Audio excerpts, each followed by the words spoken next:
Hello, hello, hello, everyone. This is Dr. Rosemary Krishnan from Los Angeles. How is everyone doing out there?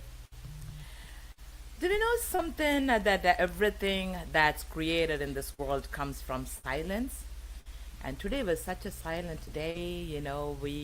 I kept myself into four walls without doing anything and just meditating and in a quietness, and I really really liked it because it was 101 degrees in Los Angeles, and especially where I live, and there was nothing you could do out there, so I didn't want to go out anywhere. So I just stayed indoors and enjoyed my moment by myself, as everybody else was doing everything else. So it was a beautiful day.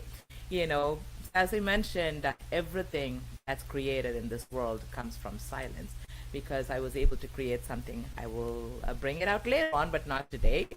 Even our thinking emerges from the blind mind. Our words come out of quietness.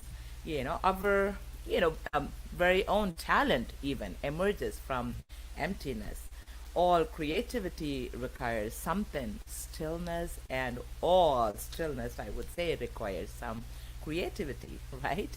So our uniqueness, individuality, and inborn talent, along with life experience, create us into some fascinating beings, right?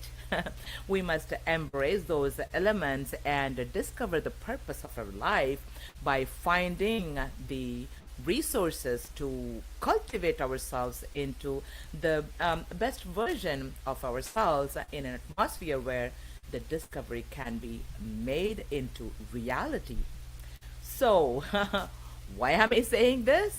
Because this special series, Artists Beyond Limits, also started off with the same reason and purpose, by bringing in some amazing, phenomenal artists from around the world and hearing their amazing stories, how they made themselves into who they are. It is definitely an, like extraordinary thing. Every week I'm having such a great time with every single artist, and it is a great experience to me. I don't know how many of you are really enjoying this, and if you do, please comment on the comment column. And this is going live on Facebook, my page, Dr. Rosemary Krishnan page.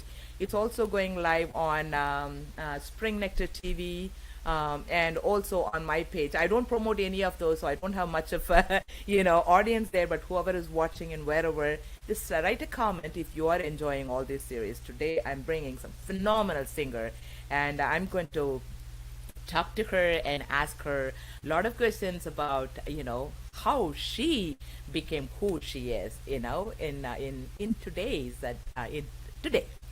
So here I am on today's episode. I'm really, really excited to bring another artist on this Artist Beyond Limit series. But before I bring our guest artist in, I would like to say a few words about the greatness of an artist, especially when they come from some great lineage.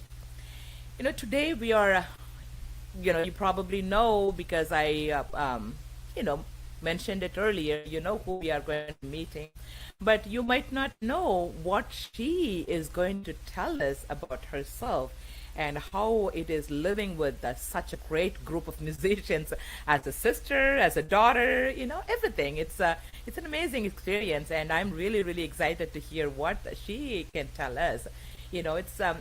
She's one such incredibly talented and remarkable vocalist, who came from a rich and storied legacy, from which her amazingness emerges.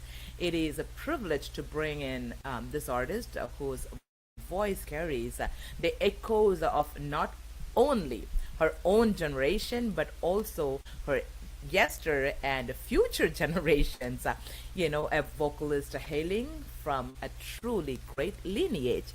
As we welcome, as we'll be welcoming her and viewing the awe-inspiring interview of this artist, we also will be reminded that talents are not born in isolation, but are often the result of a tapestry woven from the threads of the tradition, passion, and boundless dedication.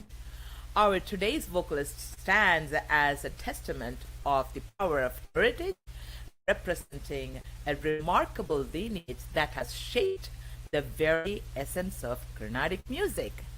Behind this magnificent vocalist lies a family tree adorned with musical virtuosos, and stretching back through the annal of time, each generation has contributed to the evolution of this divine gift, nurturing and refining it through decades of hard work and heartfelt devotion to the craft of Carnatic music.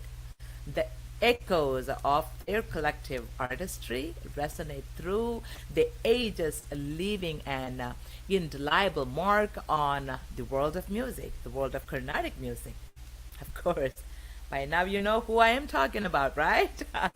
Yes, yes, yes. It is Kiranavali Vidyasankar, a good friend of mine, and she lived in San Diego in our own state, California, and moved to East Coast and having a fantastic, phenomenal musical school and performances, and she's doing excellent job living in there.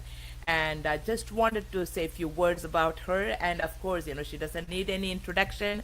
But for those who might not know, it is my responsibility to make sure that you are aware of who we are bringing in, what kind of lineage she is from, armed with excellent pedigree and impeccable musical lineage and many years of committed hard work.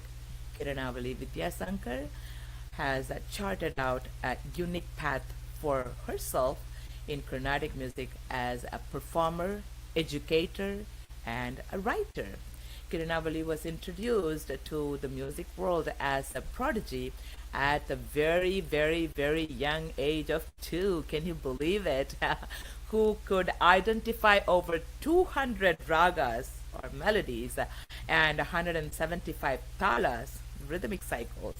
She embarked on her vocal career at the age of 5 and has since established herself firmly as a musician with a distinct voice and scholarship. Her career as a performer has taken her to many renowned centers across India, United States, Canada, and Europe, such as the National Center for Performing Arts in Mumbai, India International Center in New Delhi, India Habitat Center in New Delhi, the Music Academy of Chennai, the legendary Music Academy, Cleveland, the Tyagaraja Festival in Ohio, and Bharati Kalamandaram in Toronto, Ethnological Museum in Hamburg, and Reitberg Museum in Zurich, and Shanmugananda Sabha in Mumbai, and Kala Sagaram in Hyderabad, just to name a few. I mean, there is a list of 10 pages. I'm not going to go over. And when we talk to her, we'll ask more about that. Yeah. She has also been invited to present talks on Carnatic music on numerous, occasions by well-known organizations around the world. Kiranavali is a gifted teacher as well, with a rich and vast experience of 3 decades. Since 2002, she has made a significant difference to the musical and cultural landscape across the United States, touching cities as widespread as Philadelphia, Buffalo, and San Diego. She serves as a voice associate at the University of Pennsylvania, among various other institutions as well. Many of her students are frontline performers today, and she met so many musicians. This is amazing, right? And she herself is very young, and she created so much of legacy already. As a distinguished writer, she has contributed numerous articles on music to various newspapers, journals, websites, and magazines, besides being the editor of Karnatica.com. Just go and check it out. And also the book Ragas at a Glance. Her passionate contributions to music in these multiple capacities have been recognized through various awards and titles over the years. And she was the first musician to win a prestigious project grant from the Pew Center of Arts and Heritage in Philadelphia. That's one of the greatest project grants actually given to the musicians, artists. She's also the first Carnatic musician to receive multiple project grants from the Pennsylvania Council of Arts. Without further ado, let us put our hands together to welcome Kiranavali Vidyasankar on the world stage. Are you all ready to meet her? Yes, let's welcome her.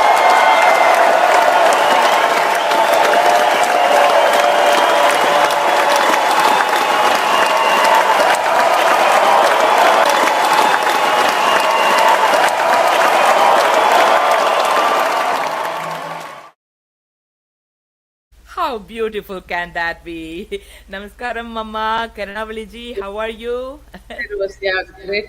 Doing very well. Yeah, thank Very, you. very, very happy to see you and wonderful Having to me. have you with us today. It is an amazing, I'm really, really excited to talk to you, to find out your, childhood, your expertise, your, exceptional talents. And, what do you think? What do you feel? How do you feel? What do you want to There, say? yeah, so basically, you can look at it two ways.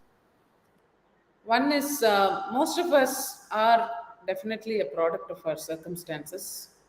And oftentimes, there are people who are products of who they are despite their circumstances.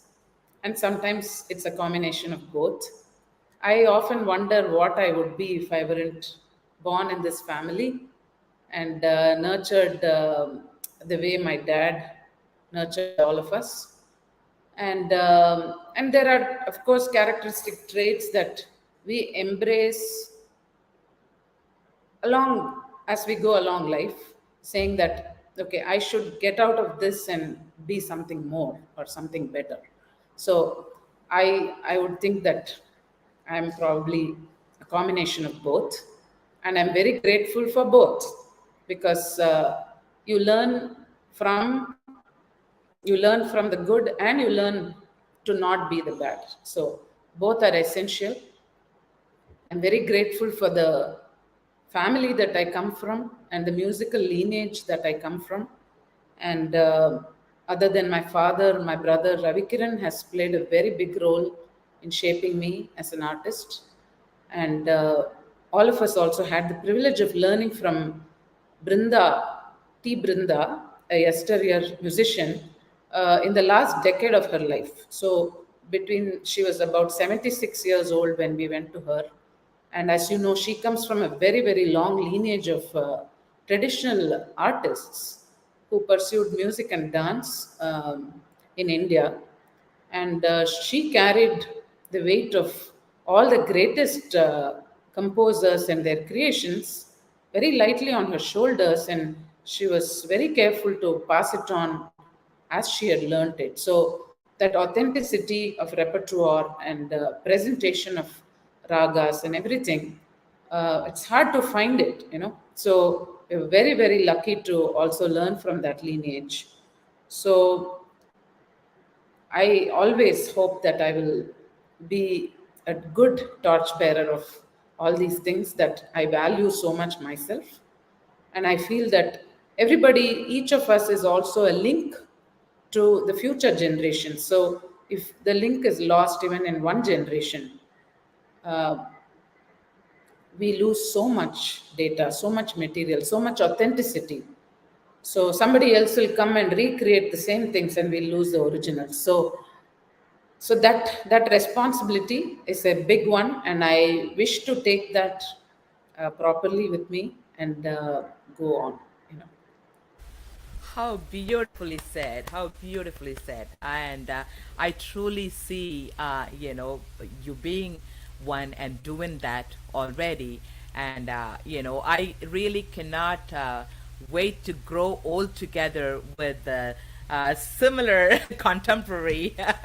So it will be amazing to see everything what you do, also in future. That is really amazingly said, well said. And thank you so much for sharing such a great, wise, intelligent, feeling of yours to our audience. And Kiranavali ji, of course, many of us or many of them know who you are, where you come from, and most of it. But the thing is, I have to ask you this. This world, especially the recent world, is all about computers and media and technology. And oh, I have to be in this media and that media, social medias, and this and that. I have to ask you this first before even ask, okay, where did you study? How did you come from? How did you practice and all that? I'm not even going to go into that. I don't see you on social media. I try to, I try to tag you on Facebook or somewhere else, but I haven't, tried, I haven't found, found you anywhere. So in today's world, how as a performer, or anyone in the public eye stay away from social media? I wanted to learn that. And still be a great performer and a great public person. So, firstly, let me tell you, I have been on social media in the past and I have nothing against it. It was a great way to connect with diverse groups of friends from different periods of my own life, right? And also, it's great to connect with audiences and potential students and all that. But around mid 2017, we went through a family crisis, and after that, I realized that I just didn't have the time for it.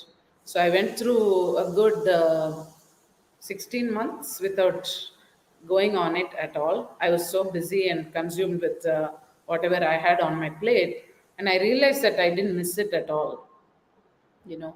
And I then took a conscious decision end of December 2018 to get off of social media, just as an experiment. And it actually worked out fine, because I do get the space to be who I am. And those who want to keep in touch with me do keep in touch with me. And somehow that experiment has stayed on for longer than I thought it would. But I'm not saying that I will never get back on social media. I think I will sometime. But right now, I'm enjoying this space. And it's also an experiment to see if an artist in today's world can survive without social media. And I'm honestly telling you, you can. From my own experiences, I feel I that, I believe yeah. you. I completely believe you because, some of actually the younger generation also, my son, for instance, he is into movie industries. He plays saxophone and he plays with the Benidorm, goes around the world. I said, hey, இங்கெங்கெல்லாம் போற ஒரு சின்ன video போட்டா அம்மாவும் பாப்பேன்லடா அப்படின்னா mom.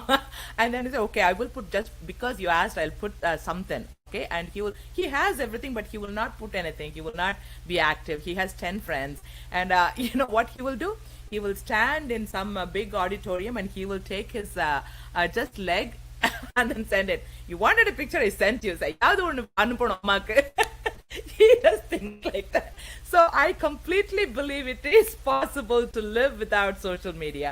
And he is a very successful musician and he is really doing well. So, I completely 200% I believe you. I you also know, do le- see a lot of youngsters who are confident enough that they can do well without it. And I see a lot of very talented young people who stay away from it and who are sometimes shy or reticent or don't want to show off.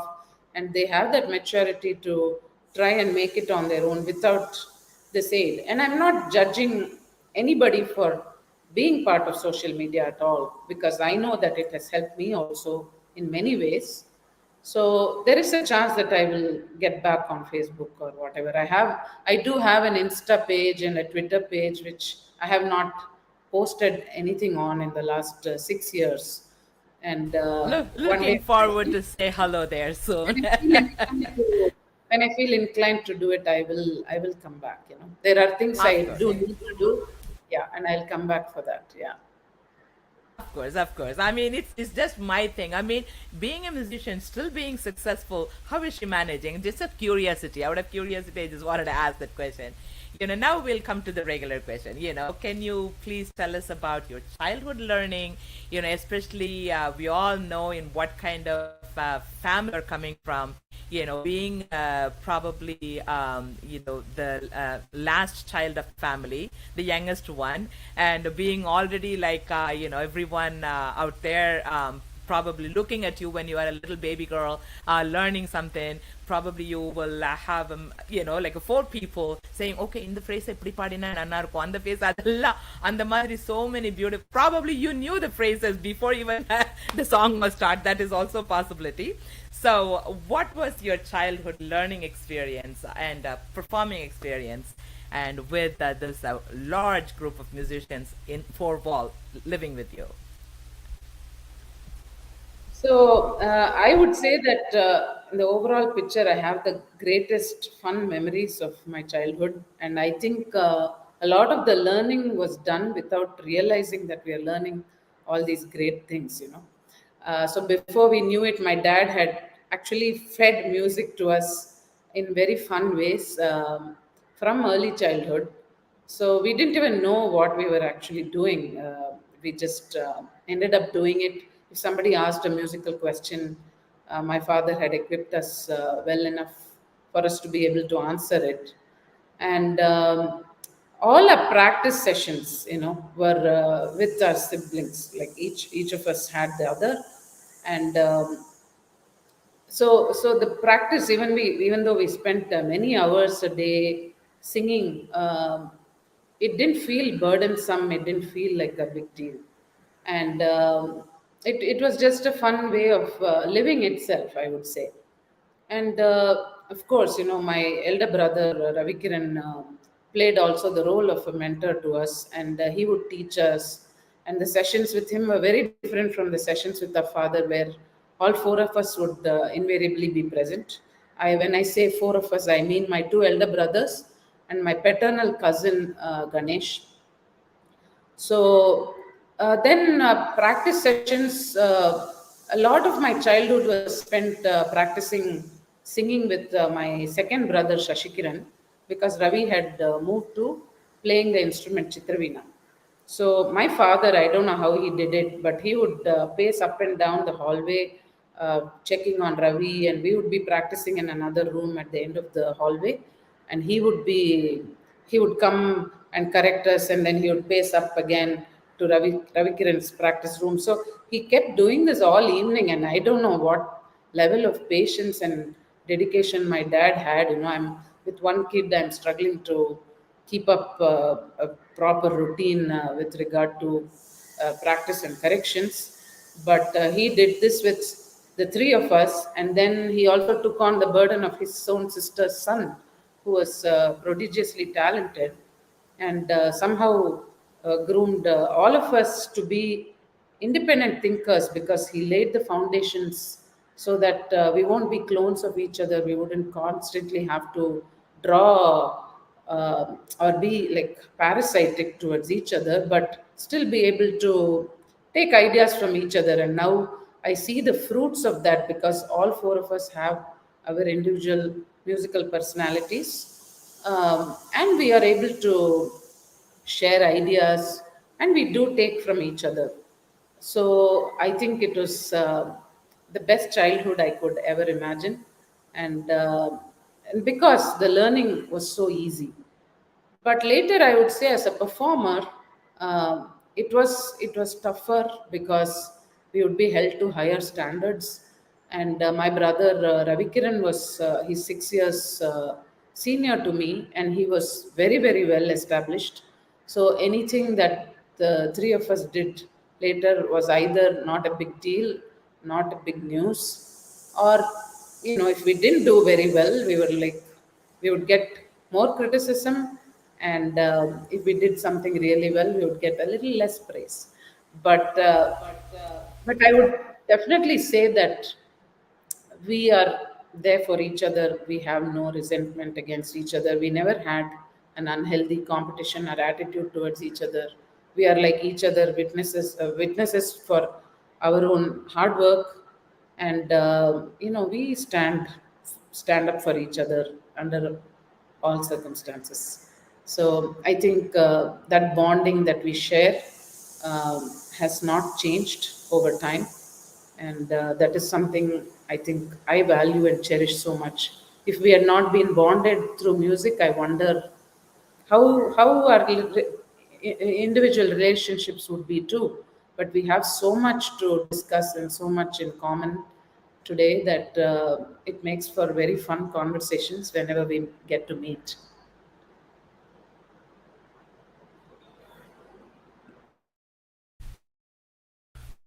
Beautiful, very, very beautiful. That's amazing to hear that, Kiranavali. And my next question is, what is a common and I mean, especially like some things, when you grow up together with such great siblings and a wonderful dad, and with the cousins, everybody is musicians there. Instead of playing all these caroms and this and that, you play with music all the time. I remember once a long time ago, Ravi Kiranji mentioned, they will be, you guys will be playing with, okay, அன்னைக்கு வந்து spinach பண்ணியிருந்தாருன்னா okay இன்னைக்கு கீரமணியா அந்த மாதிரி எல்லாம் வந்து like we create jokes with ragas and stuff like that. That is amazing stuff to know about, little things like that. See, there Really, is let no me way that say you are. that yeah, we didn't actually not play with other things. Appa would make jokes like this to introduce ragas to us, and but we had playtime during school days. It was 5 p.m. to 6 p.m., strictly 1 hour. But I can't tell you the amount of things we played. We had a neighborhood full of children, and we played everything from cricket to hide and seek to the games called kings and all that. Like, so much fun in the neighborhood. In summertime, we would get 2 hours, 4 p.m. to 6 p.m. playtime. So we cherished, and I remember so much of the fun we had, and I didn't feel deprived about not having enough playtime. Actually, we did, but it was just channeled into those timings, and in summers also we would also get to a little. When we were a little older, we played caroms, we played chess. Each of us was good at a different game. Ravi was really good at chess. Shashi was good at playing table tennis. In any space you give him, he would play table tennis, and he'll be super good at it. And I was good at caroms and word games, Scrabble, and all that. And we played with all our other cousins who grew up in the same city. So we've had a lot of fun playtime as well. One thing I will say that when it comes to competition, the kind of competition we had was to get one up on the other with regard to what we learned or what we knew. So Ravi was definitely ahead of us because over time he had learned more than we had when we were kids. Maybe we have caught up with him in some ways now, but he knew more songs than we did when we were children. And we were always like, we need to catch up with Ravi. So if he went out of town, Shashi and I would immediately say, okay, let's learn this song that Ravi doesn't know, and we will have a little one up on him on that song. So we would scramble and sit and learn something that he didn't know, and then as soon as he came, we would have our own little show off session where we'll be like, hey, do you know this song? But we learned this one, so that kind of a thing. And like when we were doing Manodharmam, for example, we took turns to sing our things, and the thing was about who had a better idea when they put that swaram, or who caught on faster than the other. And it was also about learning how quickly we learnt a song. So we would actually, how gurus in those times would make us learn in real time, and no recorders, no books or anything. As they sang, we had to learn.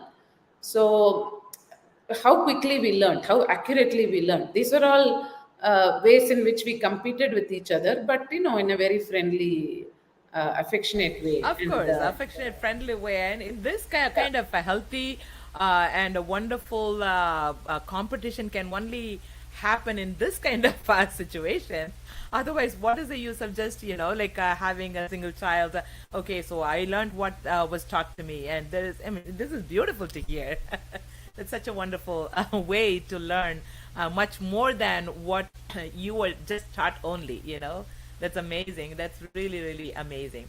And my next question to you, Kiranavali ji, what is the common and difference between the teaching styles of so many gurus you studied with, and so just share how it is like when you study from one guru to another with their styles and everything. So just share your thought on that, please. um, that's a really good question, and makes me think. I would say that the common things between all my gurus, which I very, very proudly, uh, you know, want to carry, is their commitment to good music. No cheating, honesty in the music, honesty in the approach, and 100% commitment to good classical values. So, if a note could be sung a particular way, they would not cheat on how that could be sung, not cheapen, not lighten it. Uh, so that is something that can easily happen with any artist over time. But that steadfastness to the classical values, what we regard as classical values, that is something that was very common. In the methodology of teaching, again, like I said earlier, we had to learn in real time. And nobody, even though Ravi Kiran was one generation younger than my father and two generations younger than Brindama, he didn't change his methodology either. So we had to learn in real time. If a song takes 10 minutes to sing, we would have to learn that song in those 10 minutes, maybe 15-20 minutes, uh, but not no recordings. He wouldn't let us use a book or recorders, even though they were available at that point. So we had to adhere to those things. And I think what that helped with was our grasping was very, very, very good. And the foundations for this level of grasping was laid by my father, where he would always sing something. He would surprise us, even if we were playing or doing something. He'll sing a phrase, and we will have to immediately repeat, even if we were engaged with drawing or some other activity. So that immediate attention and grasping was expected of us, and we were groomed like that from very, very early on. So when we went to Brindama, you know how Brindama has a reputation of being a very big stickler for her padam.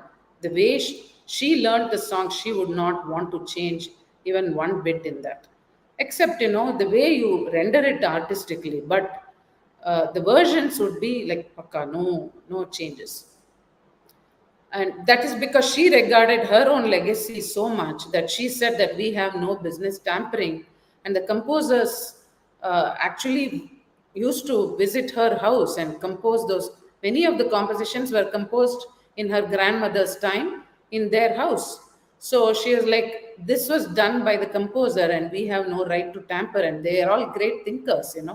So she respected the legacy she got so much that she wouldn't like anybody changing it to suit their whims and fancies, or even to accommodate their weaknesses in rendering something. So, and when we went to her, she was so strict that we can't record, we can't notate. The only thing she actually made a concession for Ravi was allowing him to notate. But even that, because he was really, really fast at notating, as she sang, he would write it down.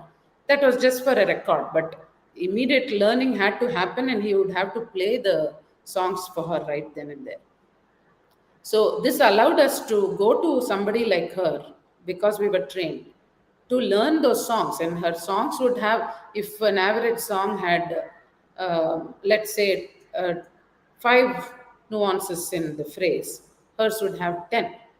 So picking up all those, like with great attention to detail, we would go to class and we would learn it and sing it in real time. But sometimes when you go home, you'll be like, oh my God, what did we learn? It will have this moment of blankness where we won't remember anything. And then the next day we will wake up and it will come back to us. But that was a power of their own sadhana and their own teaching style that it would somehow get retained in your mind, their power of communication. Similarly, my dad, whatever he's taught from childhood, uh, I would say we've retained a large part of it. The only comedy is that my father keeps learning more and more, that we are always scrambling to catch up with him even now. He's 82 years old and he's at his music all the time learning, reading, listening, brushing up on old songs. What is different, I would say, is that I think my father and Brindama were the kind of gurus who will say, this is the path I'm laying for you, you walk this path. There is no, they are not, I would say that generation did not uh, pay attention to, or they didn't know to pay attention to your individual personalities. They won't True, accommodate very true. your I mean, but personality. that path always worked. That is the working path Yeah. they figured out, So they knew. Yeah. they'll say you make yourself worthy of this. So this is the path. If you want to truly be a good student or whatever, you follow this path. This is the path that many people have tread. So this should work for you if you make yourself worthy of it. Ravi, on the other hand, was a teacher who is a product of the more younger generation, where he would take the trouble to understand the aptitude and the strengths of the student and guide them to that, so that they play to their strengths. So I think him being on stage very early on, having his own experiences in the world, made him a very much more accommodative teacher. And I have seen both methods work. And so Ravi was the kind who will give you a lot of positive validation at all points of time. And I think most people need that. Whereas the other paths, where the gurus just tell you this is the path, it is a more arduous path. But eventually, anybody who's serious will have to get on that path without constantly giving themselves excuses as to why they can't do something. So I would truly say that my having the ability to see both methods has helped me also be a more insightful teacher. Sometimes you just have to tell the students, sorry, there's no shortcut to this, you just have to do this. And sometimes you can say, okay, for now you learn it this way, but eventually this is where you'll have to go. So you can do both in that process. And that's what I try to do as a teacher, and it makes us more kind and understanding. And I'm not saying that my Very father true. or Especially being in the United States, the kids are, slightly different from the kids who. I mean, I won't say different, but they are learning abilities. I won't say abilities also. The way how they are trained in schools here, they are slightly, their learning process is different. So you probably are doing excellently well, to give them this music way. Yeah, They I have. mean, let me say that my father or Brindama were not unkind. It is just that they had seen enough of life to know that this path has to be eventually, tread. So they would say, Of okay, course. why don't you start Actually, doing it? that path always worked. But in this path, there is, it might or it might not. That path always, they created so many musicians using that path. Okay, this is the only path. You walk here, there is no failure, and they succeeded in that, creating so many amazing, artists around the world. Yeah, very, very nice. Wonderfully explained, Kiranavali ji, and that was really, really beautiful to hear that.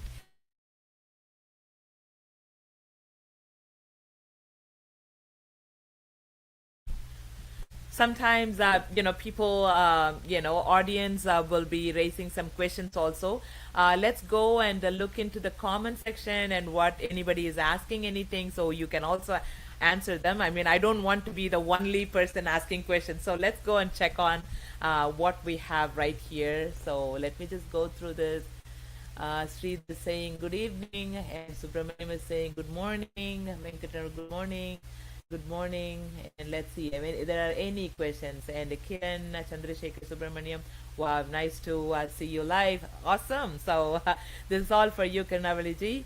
And Sridhar Sri Anja is saying inspiring words to begin live show. Beautiful. And impressive lineage and legacy which you have inherited. Awesome. Oh, N. Murali Krishnan ji is also online watching us and gave lots of applaud. And saying such well balanced, mature Satnavali is truly inspiration. That's one. Thank you. Revati Ram is saying great meeting Satnavali on this platform. Thank you so much, Revati. Appreciate it. Mohan is saying I'm enjoying your interview. Awesome. And let's see any questions they placed for us. A wonderful interview so far. My question: how has Carnatic music evolved over the last 30 years? If we compare time of when you were a student, I don't know how to say that. Vis dash a when you are a teacher. Okay, so when you are a student to when you are a teacher. That's a beautiful question. So if you want to answer that. So that's a really an excellent question, and something that we have all thought of quite a lot. Like I said, for example, the learning methodology, right? We didn't have recorders, no books, nothing, you know. Even to check Sahityam, my father, because he was such a great collector of books, even today we have a vast collection of books. But in those days, you know, we didn't also have the initiative to go and keep checking the book for Sahityam, because my father and brother were like foolproof in terms of how correctly they taught even the Sahityam. My father would unfailingly explain the meanings of every song he taught. And me coming from the family that I do, we had that time and the leisure. You know, there was no rush to fit in a class within this time and all that. So that helped a lot. I think a lot of students in India learned in a setting where they would just go to the teacher's house, and even though their class might be in a group or individually, they would sit through watching other people learn. So imbibing a lot of the knowledge just by watching is something that cannot be replaced with painstakingly learning everything on your own. That the holistic learning, picking up just by listening, it is actually irreplaceable, and it makes for very great memories and friendships as well. So you have a peer group, you have people with whom you can interact. So all those things. I do something similar in America, where I encourage that sort of learning during the summer camp, and whenever students are able to sit for longer and watch other classes. But invariably, you know that that doesn't happen these days, because students are burdened with heavy academic workload, and they have to run to another class, or they have homework and stuff like that. So that is one thing. In terms of how teachers accommodate students, of course we need to show kindness and understanding. The world is changing around us, and as much as a lot of people want to be pursuing music and other things that interest them, like painting or something, there is a practical concern about whether these things will provide them their bread and butter, and it's a valid concern that a lot of people have. Very few people will have that confidence to take that risk and say, okay, I will take this path and I will see where it takes me, you know, and I'll rough it out. Only some people have that. And I would say that our parents, because of the environment in which they all grew up, the economic turmoils that they had seen, they seem to be bigger risk takers, you know, in terms of pursuing paths that were less tread. And today, I would say that in some ways there is more conservatism about what are the more lucrative paths, and we're saying, okay, medicine and engineering and all these, we want to play it safe and go on these paths which will definitely provide a secure life. So when you do that, obviously you are going to lessen the time you spend in things that are mentally enriching. People sometimes fail to see the value that these things are not just for bread and butter, but it is also for your mental stability, and it provides you that happiness that cannot be bought with money. And that happiness is what sustains a lot of artists in the world, so, and they may have a little less than somebody who's their own peer in maybe an IT professional or a doctor, but the enrichment that they get from their own art and the way they choose to live their life cannot be bought with money. And after a point, money becomes less of a matter. I think it matters when you're between your 20s and your 40s. I think it matters for some time, and then once you reach a point of where your basic satisfaction is achieved with your life, basically having enough food to eat and clothes and shelter and all that. So that money then doesn't become a big deal after that point. And then everybody is seeking enrichment, which artists have already been enjoying for a long time. And that's why you will see a lot of older people also coming to learn music or dance or painting or even shlokas or other things to enrich themselves in other ways. Very, So very true. that is Very that true. is Yeah. yeah. So that is one thing. Now, in terms of music, I would say musically, what has changed? I would say musically, a lot of things have changed in how we present concerts. I think today's younger generation is sharper than even my generation, where they polish and present things so precisely and so well, and it's very impressive in how they present.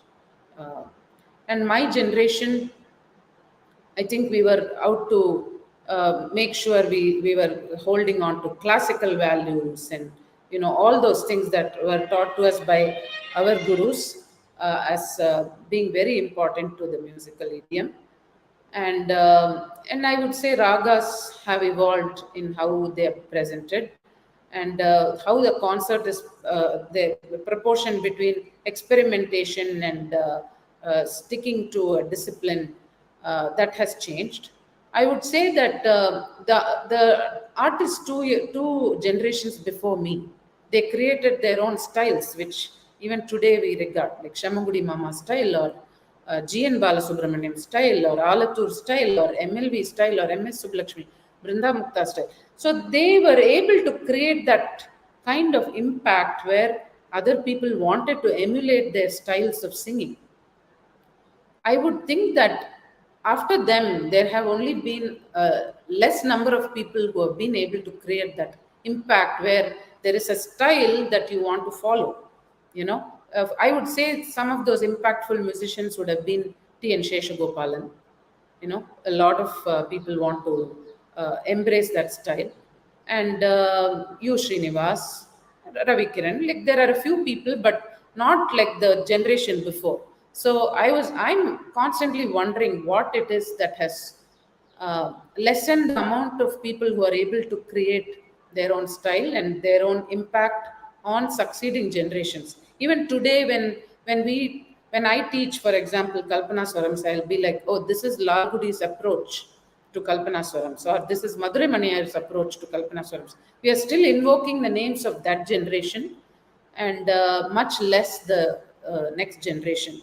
So I would wonder what has changed between that time to now. Maybe the next generation of artists will have an impact that is as strong as that earlier generation, and they'll probably create their own styles.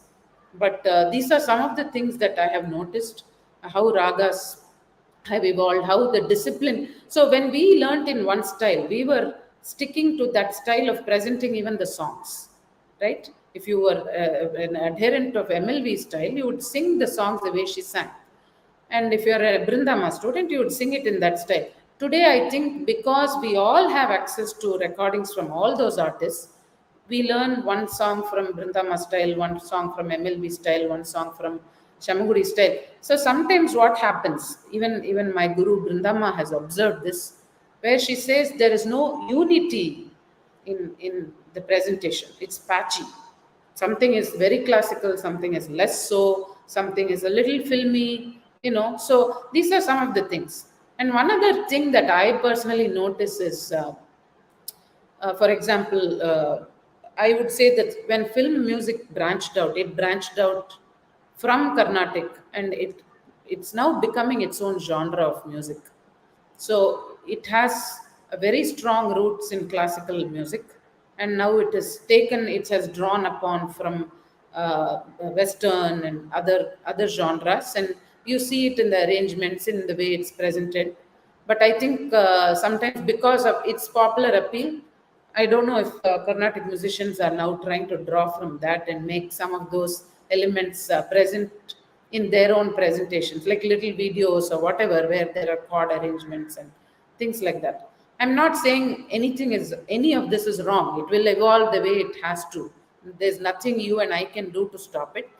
But how much of these things is going to affect our idiom, or change the core of our idiom, is left to be seen, and that will take time. So these are some of the changes I have seen from my own childhood. So Very beautiful, very beautifully said. And I hope Shubha Prada Ramesh, you are satisfied with her answer. And I'm totally, completely, 200% satisfied. Thank you so much for that beautiful questions. So let me go to my questions, and then we can come back and then see some of the other questions from the audience. And so you were among the earlier musicians to move to the United States when, like maybe probably in your 20s or early 30s or whatever. Like, how was the music scene then, and how is it now? What has your contribution to the changes?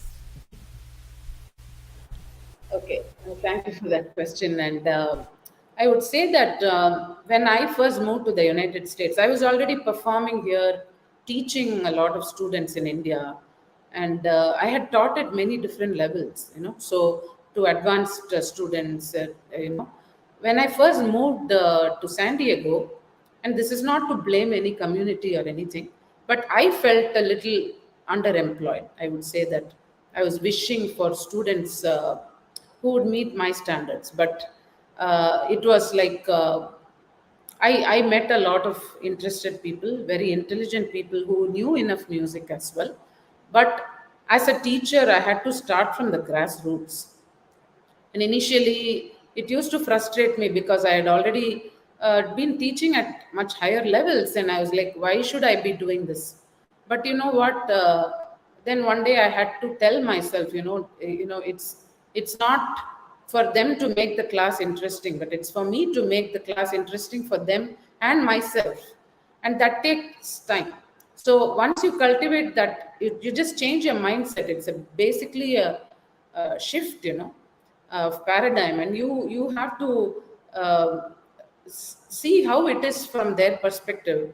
And once you do that, then you have a more positive attitude and experience in the class.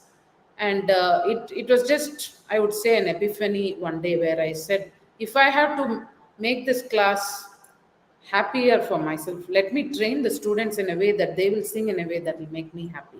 So then I started putting my heart and soul in a very different way. And I started looking at it through the eyes of somebody who may not have the exposure that I took for granted with students in India who had exposure to music. They had opportunities to listen to music the amount that they did. And in America, they obviously did not have that same exposure. Music was not all And around on them. on top of it, the Vivid Bharati in my house when I was growing up to be a little girl, the constant music from the morning till whenever we are there in the house, it'll be playing. I mean, we are always like, heard the music somewhere or other, somehow or other. You go to Kalyana Kacheri and there will be Carnatic music, and you have an access to almost, during the music season.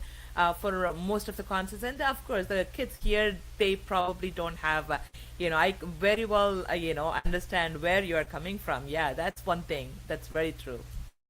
So even though all teachers, they want one thing, they want all their students to be singing so well and be ready for stage. But this is actually a painstaking process where all of us has to be vested towards it. And we have to be patient for that process to happen and evolve and go on its own. So once that change happened within myself, I think I was able to be more positive and more accommodating of the students' what shortcomings, and able to fill in those gaps appropriately and bring them all to a better standard. And I think bonding with them helped me understand. So I used to create these curriculum opportunities where students would simply come and stay with me during long weekends, whatever breaks they had, and especially summer. I can't tell you, from 2003 onwards, even till this last summer, I've always had students come and hang out in my house. They stay. It's a free curriculum that they do, and I found that in India, these things, these foolproof methods, sustained our all our knowledge systems so well, and it's a very worthy idea to revive them.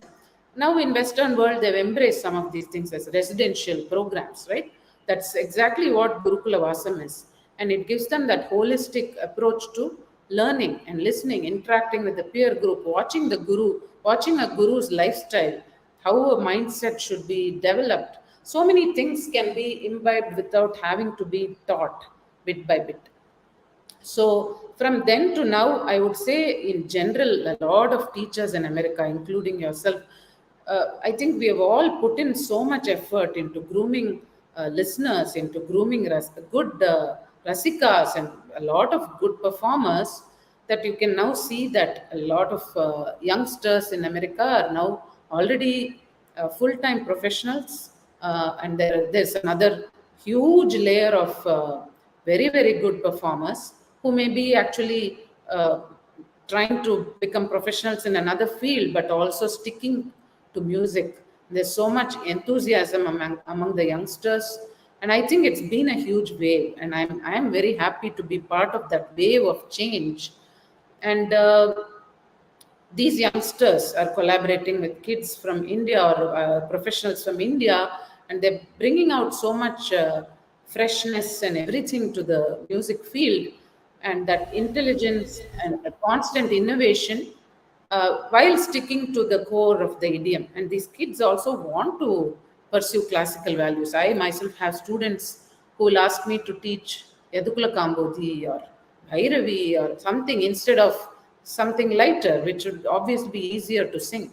But they want to get to the core, they want to understand, they want to learn Padams and Javalis, which are, as we all know, one of the most tough things to learn. So that is the kind of enthusiasm and intelligence that we see in the kids from America. And whatever they put their mind to, they somehow seem to achieve it. The one thing that may need time is that they should bring in more depth, which will also happen over time. So that will definitely happen because they have the interest to do it. So I'm very happy to be part of this wave of change. And Of course, that's wonderful. That is actually pretty much for most of us. Even I completely agree with every single word of what you said. Being in India, studied with all legendary musicians, and on top of it, studied the BA music, MA music, and a doctorate and all. When you come and say, okay, I have to start from Sapasa, and not only it's like in the community students. I was working with San Diego State University as a professor, and then what happens is, I felt like you are a kindergarten teacher. You teach 1 to 10, and then A to Z, and then the 1 quarter will be done within that time. Again, you have a different group of students come in, and they're all adults, they're all older students, but they are music majors. But Indian music is not one of those things that they are exposed with. So again, you start that 1 to 10, A to Z. I was like, I mean, I worked there for almost a year and a half and said, this is not what I am.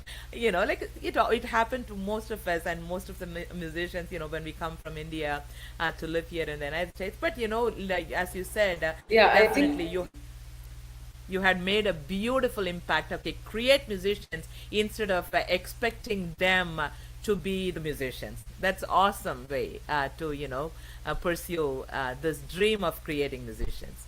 Very beautiful.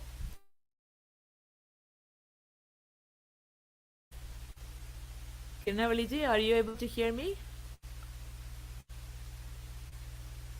And your video is frozen.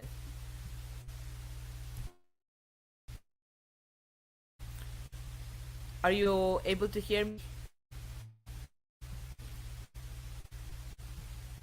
Kiranavali ji, are you able to hear me?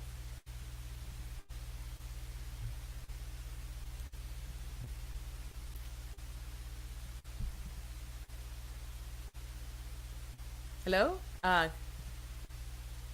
Kiranavali ji, are you able to hear me?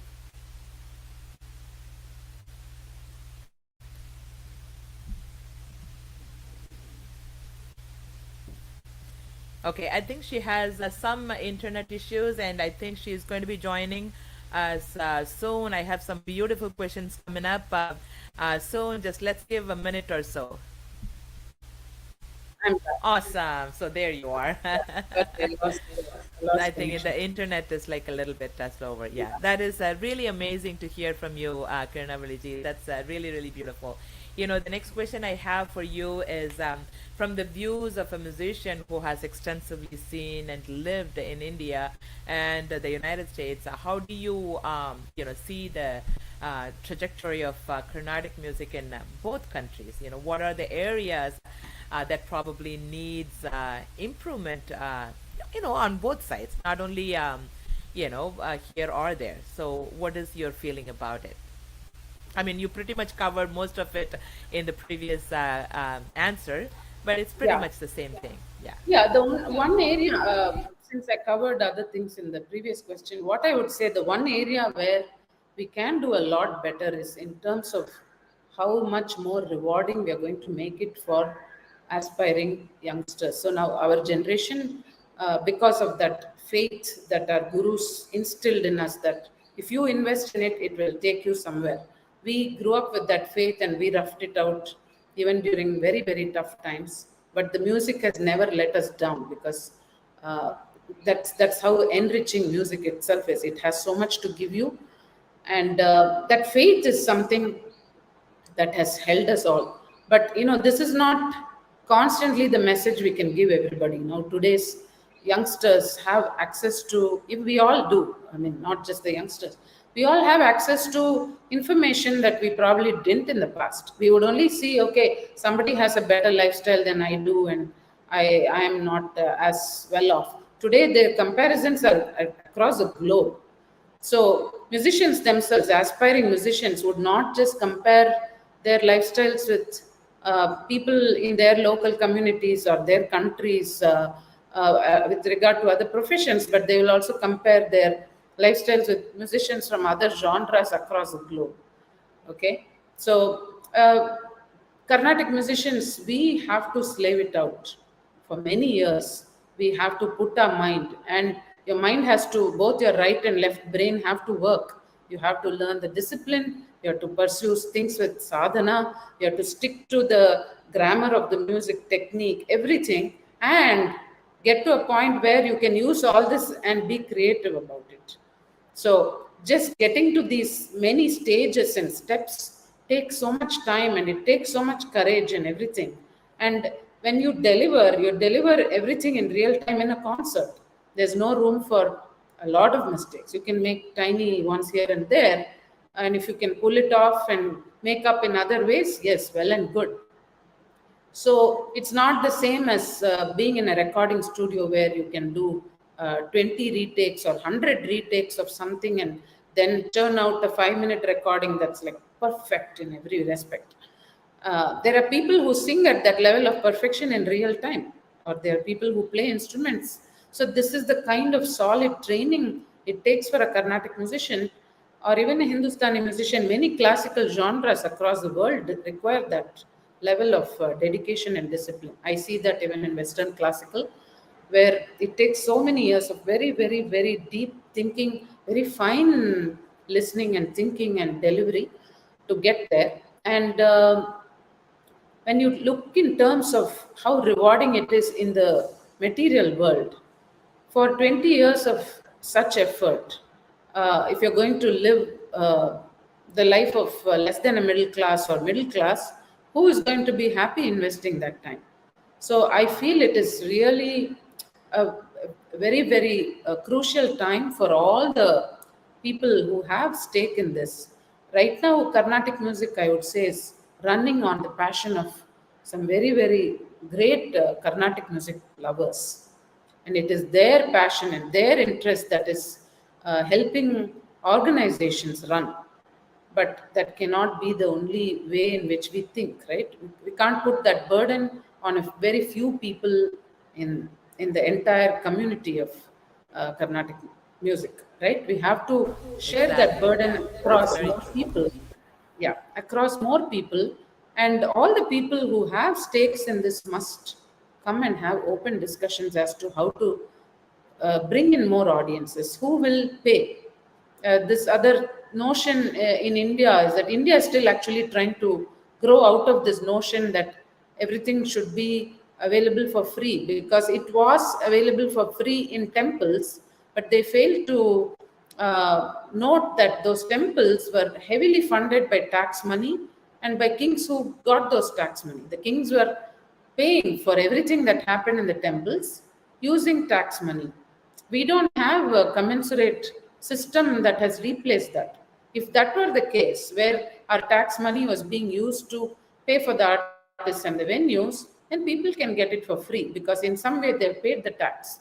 So, expecting that people, though those days musicians sang for free, I have heard this many times. So, MLB Amma never asked for money, she came and sang for free. Maybe somebody sponsored, we don't know. Maybe she sang for free for other reasons. It was a good friend who asked her. And all musicians want to give, all musicians want to be heard. That is the basic given, that is the basic reason why they become performing artists. So that thing is already there. But at what terms, whether we make it more interesting and lucrative for the younger generation, I'm very happy with how my life has gone. I think in many ways I have drawn from music. It has never let me down. At all points of time, it has been my constant pillar. Um, but whether we make this sustainable for the younger generation. Now, in America, a person pursuing Western classical music has so many avenues. They have auditions, they can get to different levels. There's a known path in which they can go. They can get into like top-notch conservatories and then go into the classical world. Of course, making it on those worlds are not easy, but I'm saying at least there's a known path. You can say go do all these things, you have a good chance of making it. And these conservatories or places like Juilliard, Curtis and all, they're so reputed that they provide you networks that will help you stay on top in that world. So whether we have something commensurate, now the top-notch premier organizations of Carnatic music in the world, are they able to guarantee similar rewards for the younger generation is something we have to ask. And of course, there's no comparing it with pop music, which is much more financially rewarding. So the classical musicians across the world know that there's a big disparity between how much the pop musicians get paid versus how much they get paid. And see, I'm not trying to make this all about money, but I'm saying we should at least make it reasonably rewarding where we don't lose out talents to other fields. There is amazing amounts of young talents, and we want to retain them, that brain in these fields, because that will further these art forms and these genres. And that's what we want. We want to see a much balanced society where there are musicians, there are artists, there are actors, there are dancers, there are people in IT, medicine, everything. So to sustain that balance in society, we should make sure that no one community or group of professionals are suffering despite putting in all their effort. Very, very beautifully said, Kiranavali ji. That's really, that's something, like a worldwide, people of Indian origin should know about Carnatic music. I mean, I come across these kind of things also, not once in a while, but quite often. But like when it comes to Carnatic music, like I mean, one thing I always also think, when we present the Carnatic music concept, it's always the even the organizations are looking for something like high school auditorium, middle school auditorium, or temple auditoriums. And why can't we do things in Sydney Opera House? Why can't we do in Carnegie Hall? Why cannot? I mean, it's not like it's not possible. That's why we kind of changed our route a little bit differently. That okay, I am taking this. Like what is the use of, you can call yourself, okay, you studied so much, you this is all I do for a living, and this and that, and again and again going and performing. I mean, when I came to this country as a young 20-year-old, I also came with a lot of dreams. Oh, so I know this music, I'm going to just become a billionaire in 2 months. Yeah, which never happened, in the beginning stages. And it's pretty obvious that we even for a simple one meal we had to struggle, having Carnatic music with all these kind of backgrounds. But and then we found our route. Okay, so why is this Carnatic music always kept in a place where it is kept right now? So why can't we just go above and beyond and look for it, different opportunities, talk to different organizations other than just Indian organizations? So we did approach, some of the larger auditoriums and venues, and we did speak to them. And so, as a matter of fact, for the past 12 to 13 years, we have been able to take our own Carnatic music to Sydney Opera House, and we did perform in Carnegie Hall, and we did perform in Walt Disney Concert Hall.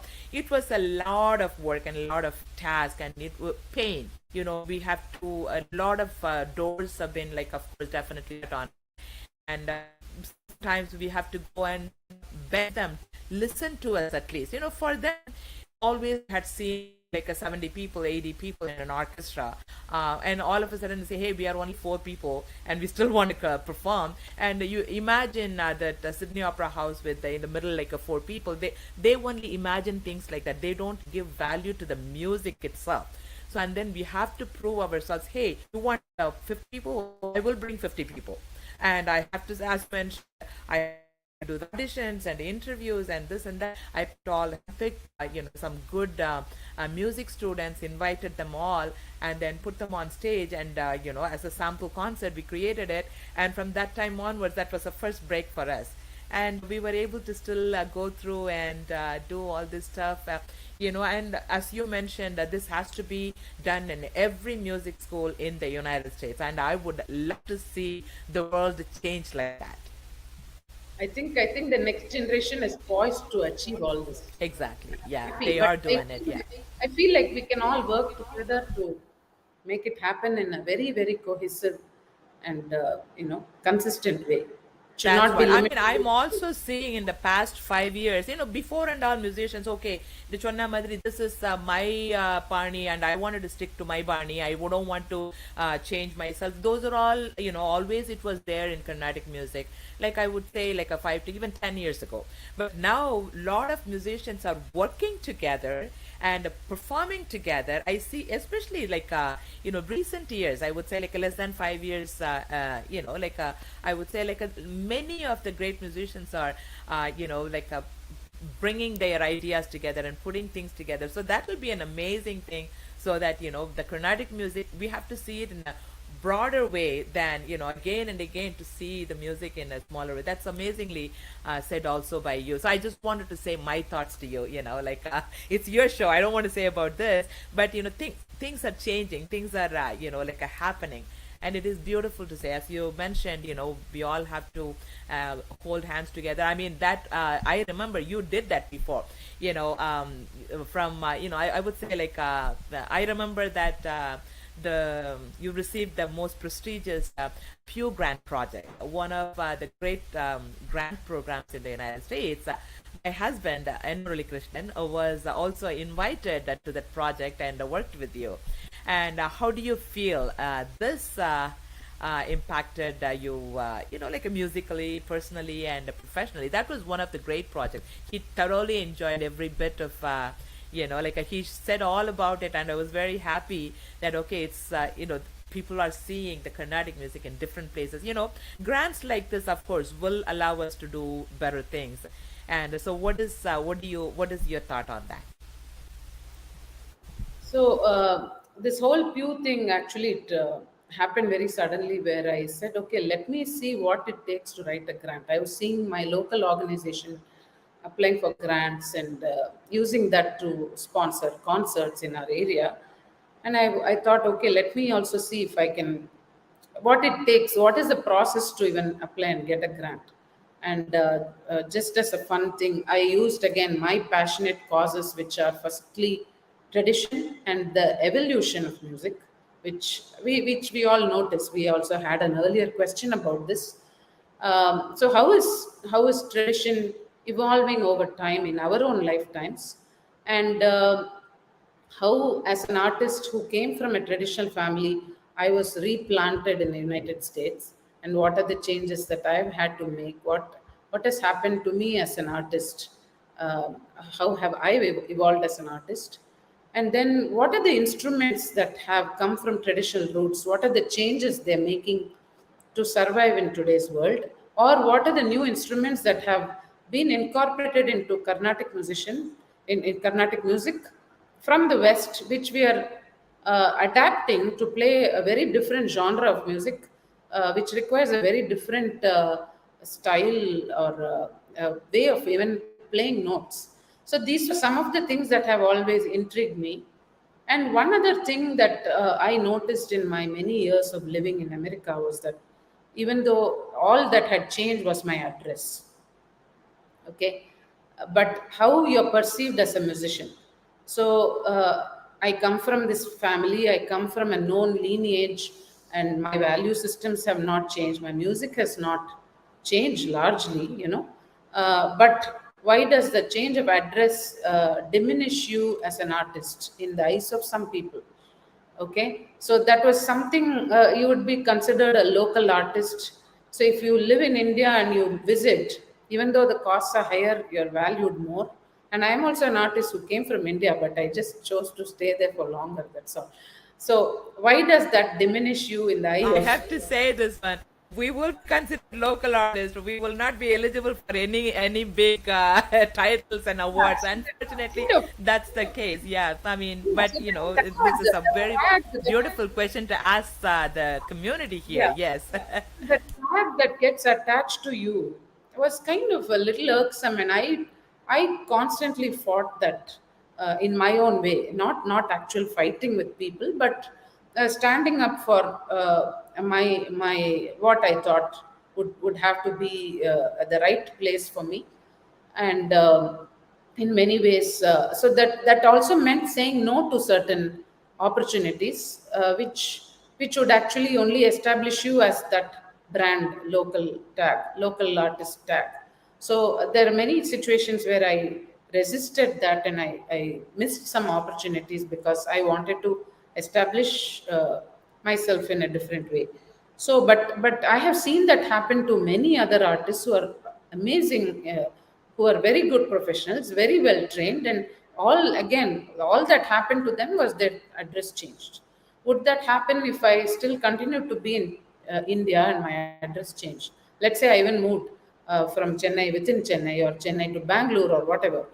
So it is up to us, and at that point we have to stop thinking only about ourselves. You have to think about the holistic picture. How is the scene in the entire country, and how can we do something to change? So my very first project, I decided that it has to be a statement where we bring in all the top professionals who have been slaving in that country. They've created entire generations of students. They have created communities that are appreciating music more simply because they lived in that town and they groomed them.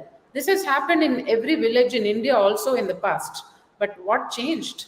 It is the same slaving away, it's the same giving everything, and you have not, and these are full time professional musicians, right? They're not doing anything else.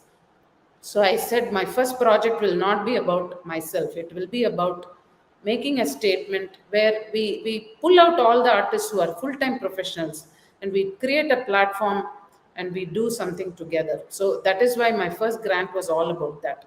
And also in that process, I incorporated what is tradition and how it is an evolving continuum. It's a something, the evolution is a continuous process and nobody can stop it. Okay, we can hold on to our values, but if somebody else has a different approach to that value, that river will flow. You cannot stop it, and it's not your job to stop it. And we have to accept the changes. We have to see where we stand with the changes. You don't have to jump and embrace all the changes, but we can set our limits and set our comfort zones and stay with what we are. But in the process, we are also evolving because it makes us think. So that evolution, what have artists who have moved from India, what are the changes they've made? What are the instruments that have adapted? Now, for example, the saxophone and the piano are key-based instruments where you play one note, you'll only get exactly that note. Whereas our music is a linear thing. It's like a number line where the notes are moving like this, and they're not just layered and sitting on top of each other. So, what instrument adaptations have they had to make to play Carnatic music, which makes a very different demand of them in musical terms. So these are all the things I brought to one project, and I called that project Tradition, an evolving continuum. And I made one part which was about presenting a traditional Carnatic Kacheri concert, which drew from even like 2000 years ago, like ragas from 2000 years ago that we are still presenting, and ideas from many centuries, compositions across centuries, and all the creative elements, everything was incorporated in that concert. And the second part was a vocal instrumental ensemble where I brought all these artists onto the same stage, and we created. I had the privilege of composing some new music for that, for this ensemble, and we created. So even in that music, I incorporated many different musical elements. We had a great time doing it, and we worked with so much unity and camaraderie. And I want to repeat this. Just have to get back to that. It is something that's been on my mind to do more in this direction where the musicians unite and we do meaningful work, we do meaningful conferences, discussions, and we all participate in a change that will be meaningful for the entire community. And see, once artists are comfortable in their shoes, their where they are in life, in every way, right, financially or other ways, it is time for them to give back. And they should not only be thinking about their fame, their image, and their money and all that. You have to step out of that immature thinking and look a little beyond yourself to look at the big picture and see where the art itself. We all have a role in the trajectory of the art form, and we have to take that role seriously and do something about it. Is my humble thought. And Very, yeah. very beautifully said, Kiranavali. That is really amazing. That is. I mean, most of us think the same exact way, and but you did it as a beautiful project. Unfortunately or fortunately, Murli was a Veena player. All his life he only learned Veena. He only presented Veena. He did everything on Veena. And when we came into the United States, first of all, Veena, he used to say, when we play the instrument, it's supposed to melt the human hearts. But if you leave this instrument for 3 minutes in sun, it will melt the instrument itself. Or the wax lapani. So a lot of hardship to carry the Veena. And then what happened was, naturally the interest of the students goes it goes down. Oh, so it has so much, like in the beginning they would not know. They buy the veena, leave it in the car, they will go to Pioneer Boulevard, have their dosa, come back, and so all melted with a black wax. It happened to several times and several of them.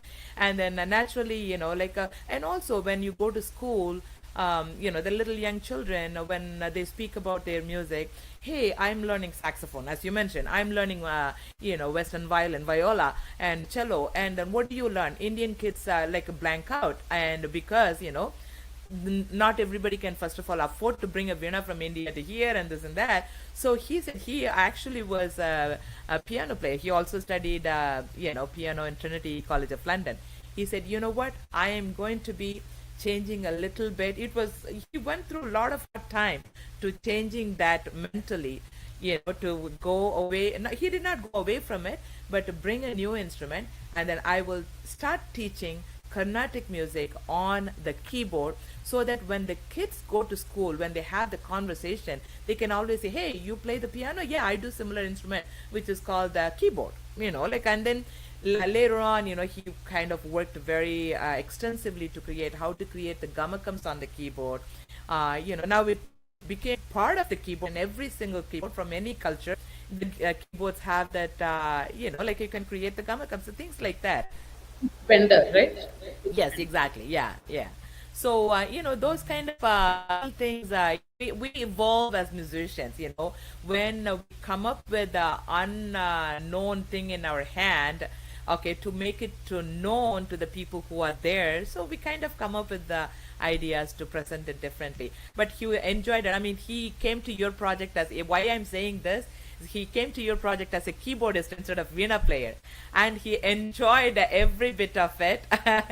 Finally I got called at least, as a musician, not as a veena player. He did not, worry about that, as a musician, to do a project with someone else, and he totally enjoyed it. It And was amazing. We yeah. had a wonderful time. Yeah, Yes. it was a really No, wonderful time. you should be doing, as you mentioned, that you are looking forward to do more projects, and I wish you all the best to do more of those. And my next question is, how are you? No, no, no. Before that, I wanted to ask this. I don't know whether I can ask publicly about it. You mentioned earlier that you had a life-changing experience in your family, and how did your life? I mean, I can sense that there's something major happened, and I mean, if it is okay, you can answer. If you don't want to, that's also fine. How did your life and career change after that? And have you received, I mean, this is also, I don't know whether you can answer or you can say no, any adequate support from family, friends, and the music world after the life changing experience happened to you? And you can say no, I don't want to answer also to this. That's fine. I can answer it. I have nothing to hide, honestly. We had a health crisis. My husband ended up having a major issue with his health, and it was a very gruesome experience. Firstly, because we had a very, very thriving professional life, and we had a very happy family life, and this change was very tough. I would say it was like all of a sudden, things change overnight. I would say that the most important thing for me in this was, every moment I was thinking, how is it that if I have really practiced my music properly with all the sadhana that I've done and all the beautiful messages that the lyrics bring with it, we can call it devotional, we can call it philosophical, we can call it anything we want. It has so many messages for us in many ways. First of all, the discipline that it brings in your life, you can use that. You can draw from the lyrics whichever song you want that resonates with you. You can take the meaning of that song and see if it applies to your situation. So these are all the ways in which I keep telling people this. You never know what will resonate with you when, and what will be useful to you when. And I thought to myself, if there's anything I've learned from being a musician or following music, forget about being a musician as a professional, but somebody who has simply been a student of the art form and learned so much, If this doesn't help me now, what is the point of me having pursued this? Music is supposed to enrich and lift you up to better heights of thought.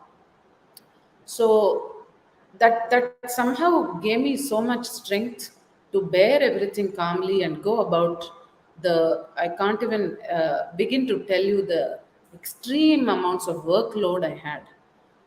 I was for the first 2.5 years after my husband fell ill, I would say I survived on 3 to 4 hours of sleep. I'm That's really all I sorry to can. hear that, Kiranavali. I mean, I had Yeah. seen you both living a beautiful life. I don't want to go into detail of what happened, in public domain like this, but I'm really sorry to hear that. I thought it was a lot simpler than, this, but I know how hard it could be and how life Yeah. changing it is, It's okay. In life, you are not your destiny. Your destiny is something that comes your way, but you are not that. So you have to separate yourself. You should. It's a good time to ask yourself, who are you? Are you going to be a fighter, or are you going to just give up and walk away? So music somehow, I would say, empowered me in ways uh, that I had not known. So it was very empowering, and I took the opportunity to do my very best. And I would say that professionally, what happened was I was very busy that summer with classes and so many projects going on, summer camps and all that. And I was working towards a concert tour that a few weeks from that point. So that concert tour, I would say that I had come to a point in life where everything had started looking easy. Teaching was easy, managing a household, managing a kid, every aspect of life, I was doing it effortlessly. Felt okay, it's everything is easy. So let me take up a better musical challenge for this tour, and I started working on certain thematic presentations for each concert, and it was giving me a lot of happiness to simply work on that. And that was a challenge I was looking forward to, but little did I know that it was a very different challenge that was coming my way. And I would again only say that music really helped me tackle anything that was thrown my way. And somehow our mythology, the characters from our mythology who uh, inspire us in so many ways, I would put myself in their shoes and ask what would they do if they were faced with my kind of work or moral dilemmas. And I always had easy answers from that. The answer is that you do your best as a human being and leave the rest to God. And if it's God's decision, I accept it with utter surrender and humility. But if there is even 1% of effort needed from me as a human being, I will put in that effort. So I would say that I didn't realize uh, how much support we had in the form of friends all over the world. We were getting prasadam and blessings from all over the world. And I didn't know that my husband had done silently so much work on his own, and worked with so many people learning Bhagavad Gita, Vedas, and so many things from him, that they all like did so many pujas and homams and prayers for him everywhere, and constantly we were getting that. And I was very touched and humbled by this amount of care we got. In the musical world, again, I got so much empathy from people. My own students, my schedule obviously had to change. We were in the hospital settings for 7 complete months. I was barely home. Only on weekends I would come home for a few hours, and at that point I had to group my classes into three layers, because till then I was not doing a lot of group classes except during summer camps or for specific programs. I was always working one on one with students, but I grouped them into beginner, intermediate, and advanced groups, and I would teach in those settings. And I would say the parents and students, they were all so understanding, and they extended every possible support. In terms of financial support, I would say a lot of people came forward to support me. But for me also, it was like, I don't want to, and the kai endirது, I don't want to go with asking hand like that. Uh, if I could work and do the same thing. So as long as I could work, we were not in that boat. So I told myself, if I were a working professional, a doctor or an engineer or somebody who worked in an office, I would stick to that discipline. I would take the leave I needed to and still manage my work. So that's how I told myself that I should not just let this go. Except that I couldn't travel for concerts, but I didn't want to ask for help financially and trouble other people, and try to figure out what would be the right balance for ourselves in our life, because ultimately it falls on my shoulders to manage all that on my own. Most of the times, I would say in every possible way, people have been very, very helpful. The only one thing that I might sometimes thought has crossed my head, where I'd be like, instead of offering me money as a friend or as charity, sometimes I wish people would just give the dignity for me as a professional, because I'm happy to work and get that money. So if I sing a concert, I would wish that, okay, they gave me my dignity and dignity as a professional and as a human being. And instead of offering charity, they would just pay me for the work I do. That's all. And that's the only thing I would think we should also, when we do things for other people, if they are happy to work for it and do it, we should give them that dignity of life. Even I'm very conscious about my husband's own dignity. For his sake also, I didn't want to take money from other people, because that would diminish his sense of worth and feel that he's become a burden to many more people. So I didn't want that also on him. I wanted him to realize that we are living on our own steam, our own earnings, and our own family thing. So that dignity is important. And when we offer charity to other people, we are being empathetic, we are being sympathetic, we are being helpful, undoubtedly. That good intent is there, but if it's possible to help them. So suppose you have a teacher who's teaching you and they're going through a crisis, instead of offering them as charity, do something that might mean something to them through their work. Let's say they're charging you $50 an hour for the class, you yourself can increase it by $10 or something. Like small ways in which we can be empathetic without shredding the dignity of the other person. So Very, very, very beautifully said it. Yeah, very, very so beautiful. And I mean, knowing Vidyasankar, I mean, even before you guys got married, I knew him, and he was in California studying, going to university here, and such a wonderful, a human being, very respectful to adults, and very, very loving to music, and I had seen you guys growing up as husband and wife until you had your baby, like that love of both of you, like and I'm really sorry I didn't know about this one. I'm really, really sorry to hear, and my heart nothing to goes to be you. sorry about, I know. Rose. I mean, I'm saying like my heart goes to you as how strong of a woman you are to take care of the situation in your hand, to provide the support for the family, raising a child on your own, and still supporting him, being like a next to him, providing everything to him. And you are amazing, not only an amazing girl and a wife, an amazing human being. My really sincerely saying, my heart goes to you, and my love to you always, ma.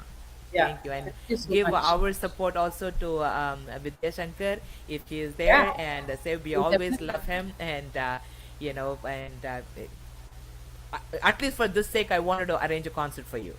That would be great. Would love to That'll be come. wonderful in California We are sometime actually soon. in a better place. I'm able to travel for concerts, and in fact, Once Going you're and I are going to. ready, of Yeah. course, of course, we will do that. And then, so I know, like your daughter, um, is a little musician and shining star, and Just one of walked into the room as though she heard you. She walked into the room just now. oh, she's here. Oh my, Check oh, look on at me. you, She beautiful. came to check on me Oh, actually. I still see her as a little baby girl. I didn't even know she's. How old are you now? I'm 14. 14. You're a teenager. Have you started giving the teenage trouble to mommy yet? Or being a wonderful. Wow. Okay. I didn't even expect you to grow up to be older like this. I still see you as a little baby girl on your dad's arm, mom's arm. They used to go to all these like a beautiful, like on the Facebook when she used to be in a cruise, sitting and having a little, you know, snacks and stuff like that. And beautiful to have you with us, Kanama. Akshara, right? Did I say your name right? Akshara. I think Akshara, you have to come a little closer to the mic. What you speak, I can't hear. Or put the mic a little bit this way. Or talk a little louder, probably. Yeah. Wow, look at the mom and daughter duo here. Oh, wow. I heard that you sing a lot with mommy. You both kind of go singing to concert tours, as duet singers for mom and daughter. You know what? Today I'm going to be asking you if it is okay, you can say yes. If it is not okay, you can say no. How about present something small for us since you're also on the screen for us? Something small for us. You ask me what ragam and I will try to pick something. Okay, tell us what would you like us to sing? What else can I ask? Your own name, maybe. It's actually How one of about that? one of our favorite ragas. Kiranavali is one of our favorite ragas. Beautiful. Yeah. If you guys want to do that together, we would love to. Okay, audience, be ready. Okay, this is the first time I'm hearing because I heard Kiranavali alone, and I didn't know Akshara to be this old. I thought still she was a little baby girl, but now this is the first time I'm hearing both of you together. Thank you so much for accepting it. Okay, the world stage is all yours.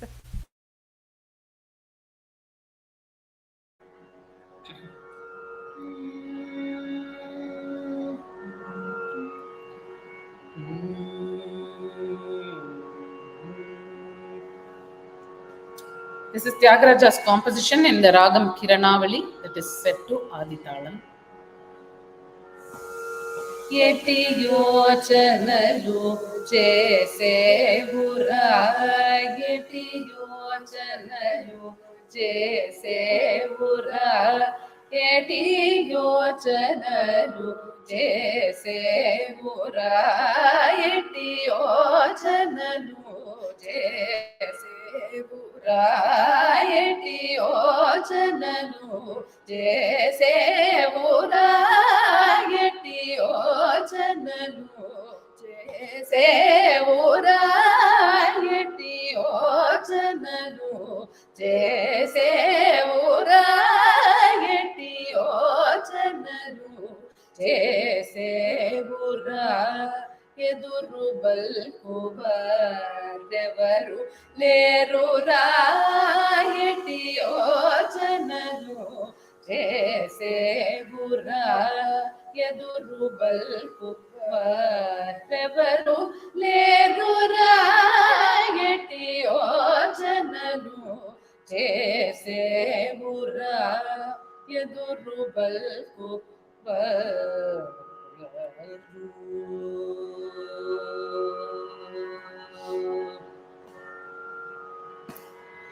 నోటి మాట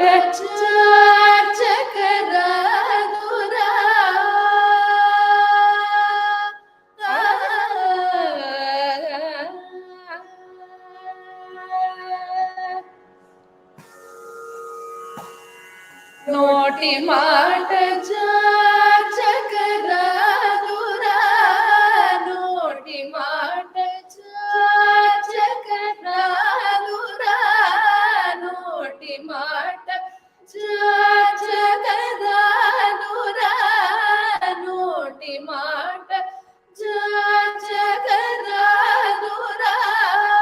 ఓటి వేల్పులలో మెడిగైనని, కోటి వేల్పులలో మెడిగైనని, ఎట్టి యోచనలు చేసేవురా, ఎదురు bulk వారెవరు లేరురా, ఎట్టి యోచనలు చేసేవురా, ಎದುರು bulk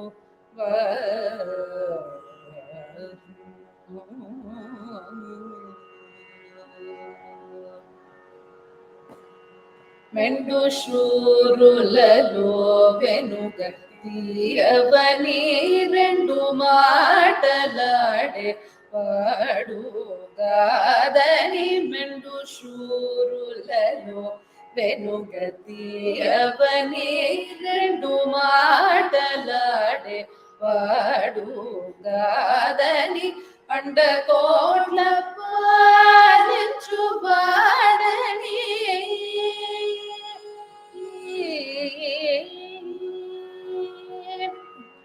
అండకోట్ల పాలించు వాడని అండకోట్ల పాలించు వాడని అండకోట్ల పాలించు వాడని చండమౌనులాడ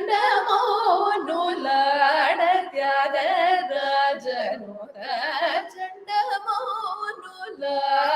త్యాగరాజను ఎటి యోచనలు చేసే ఊరా ఎదురు పల్కువరెవరు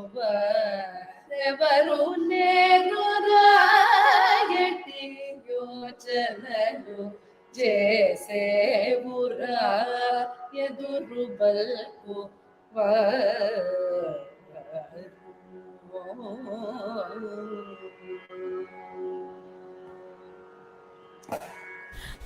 Wow, wow, wow, wow, wow. How beautiful. Thank you so much. Oh my God, this is amazing. And, your interactions between each other and, the love looking at each other in the sides. That is beautiful. Do you guys have any concert tours coming up in the US? We're actually coming there in fall. Like in 10 days, we are actually going to be there. And we start our tour on August 19th. Yeah. August 19th. It's our first concert in the Bay Area. And then we go on beautiful. to other... Oh my God. Okay. Is there anything in LA, Los Angeles? No, unfortunately not. They already had a full roster, so not this time. Okay. Yeah. So we're coming to Bay Area, Phoenix. Those are probably the closest locations near LA. And we are going to Toronto, Maryland, all those centers. Okay, audience, look for this duo. You know what? This is amazing. This one song gave me the entire body goosebumps the entire time. And do not miss it. Especially the little princess is also joining, and this is the first time. Probably you had performed together a lot, but at least to me it's the first time, and this is beautiful. I don't go and probably since 2021, right during middle of COVID or something. We were just we had been like practicing together during COVID, and she has to reduce her pitch by half a point, and I had to increase it by half a point. So it's a bit of a slight compromise, but we are having so much fun doing it. And I thought that's a beautiful, yeah, it's always. She flies the nest, we'll have this enrichment as well. So of course, I mean, she is the next generation, and she is definitely taking over and take over the world, baby girl. I'm telling you today, that's amazing, amazing. I would like to see you as an adult performing in every concert hall, not only in India. I'm taking all the bigger concert halls, the best venues around the world. I would love to see you in there, and I wanted to come with a little kuchi car. I will be listening to you. How about that? No, I know we all think that we won't grow old, but I'm just thinking little ahead. That's it. That's really beautiful. And okay, so now there is a question for you. You can resist, you can say no, but you can only pick one person. And I know you're going to hate me for this, but it's okay. I'm going to just put this question on you. Are you ready? Your uncles, your grandpa, your mother, they're all musicians. And who is your favorite? You can only pick one person. Okay, wait. Even I can't answer that. Rose, even I know. It's very difficult. But it is not a question for you, Kiranavali, it's for her. One clarification, is it as a teacher, as a person, as a musician? Okay, so I know. Now I'll give you an opportunity. As a teacher, you can pick one. As a family member, you can pick one. And as a musician, you can pick one. So you have 5 people. Now you have 6 people, actually, at least immediately. And you have many more. So I have to come up with 6 choices now. I got 3. And to play with, you can pick one. And to love you, you can pick one. Okay. I missed it. Just go ahead again.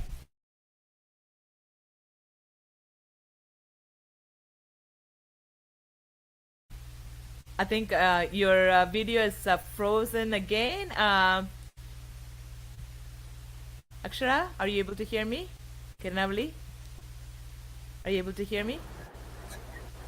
Okay. Yes, I think it's coming. Okay, okay. You are frozen for a while. Okay, now you are ready for the answer. Okay, go ahead. So as a teacher, I would say Amma.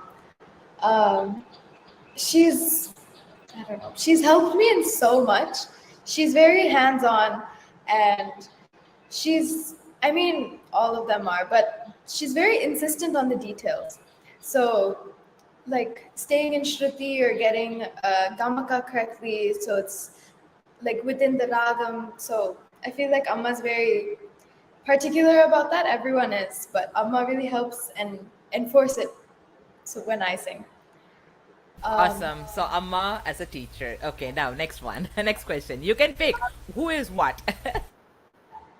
As a musician, I would say my grandfather. He knows so much. There's everything that he does, there's always some intent to it. He's very, I don't know, he's just such a, he's very, yeah, he's very well rounded as a musician. He knows, He's detail oriented. yeah, he's detail oriented. He knows all the theory and he can put it into action also. He knows how to work aesthetics for music in general. Wow. Meanings of it. Yeah, he knows the meanings of Yes, so language, many so songs. many He knows so many languages. He's yeah, He's very actually well-rounded. devised methodology to acquire skills in so many areas. Like if you need any help with rhythm, he has devised exercises to get to those points. So that's how he keeps us occupied. In our childhood also, right? He'll say you don't have he can't use the word I'm getting you can't say I'm getting bored. He'll say you don't have time to get bored. If you're bored, come here. Let me give you some exercise to do. So you can't say it because he'll catch you and make you do some really tough thala challenge or something. So, Okay. Is it a real tough question I asked you? Are you still managing it? Are you are you needing help from mommy? Okay, now third question, as a family member. Okay. Amma again, don't say that. You have to pick somebody else. I gave you 6 chances. For family member though, I would say Amma. why? Why not? There are cooler people. Amma, you are everything to her, ma. What else do you expect, okay? Shut up. What do you Okay, say? either Amma or Ganesh Mama. Cause Okay. that's hard because with all of them, I do like something different. So Okay, Like- about your Ravi Kiran uncle. What Okay, do you like about him? okay, so when it's not music, we go on walks together, we go on drives together, and there's always some like fun conversation, and he'll tell me about his school days, and then we talk about languages a lot since we both have interest in that. So a lot of that. Beautiful. And Sashi Kiran. With Shashi Mama, we both love food. We have every time I go to a restaurant, I always think, oh, Shashi Mama would love this item. Or, oh, I should tell Shashi Mama about this. And he cooks really well. So every time we visit or he visits, we always share some really good food, some great memories. Awesome. We pretty much covered. About Appa. About Appa. it's gonna sound super nerdy, but sciences, maths, and Sanskritam are probably, and gardening. Gardening is something that I love to do, and Appa was the one who like got me fully into it. So definitely that. Trivia. Yeah, trivia. We also do a lot of like he always quizzes me on some stuff, and it's always fun, like trying to figure out an answer. And then he always helps me a little bit, and then I'm like, oh my god, so this is this and this. So Wow. How beautifully well balanced answer. She never you said in the beginning you were too scared. See, you answered everything now. I'm very proud of you. Yeah. She has her own equation with everybody, and she's like highly pampered. And unfortunately or fortunately, I would say you are the princess of the family, and there is no way to get out of it. And everybody must, give the everything that what you want to use. So naturally, you would love somehow or other in a different aspects of different things. That's beautiful. I wanted to, I didn't want mom to answer this. I wanted to ask you that secretly, but I didn't ask you secretly. We just did it publicly. But that was a beautiful answer you gave. How your perspective about everybody, musically, as a family member, as a grandpa, as a uncle, that's wonderful. That's what is family value. Most of the time in the United States, like in the US, we miss that, the family bond, like as something or other will be, it doesn't matter, how close we are, we'll be missing that. And I'm really happy and proud that you are connected so well with everyone, and you're enjoying your princess self with everyone, being the princess of the family. Awesome. I have, let's see, we have any other questions? What you can do also, Kiranavali, you can just, go through the questions in case if you have any extra questions. And I do see, most of them is the appreciation of what we spoke, and I don't see many questions there. It's like what you expressed about everything. So most of that I'm seeing. As you're speaking, I was also reading all those.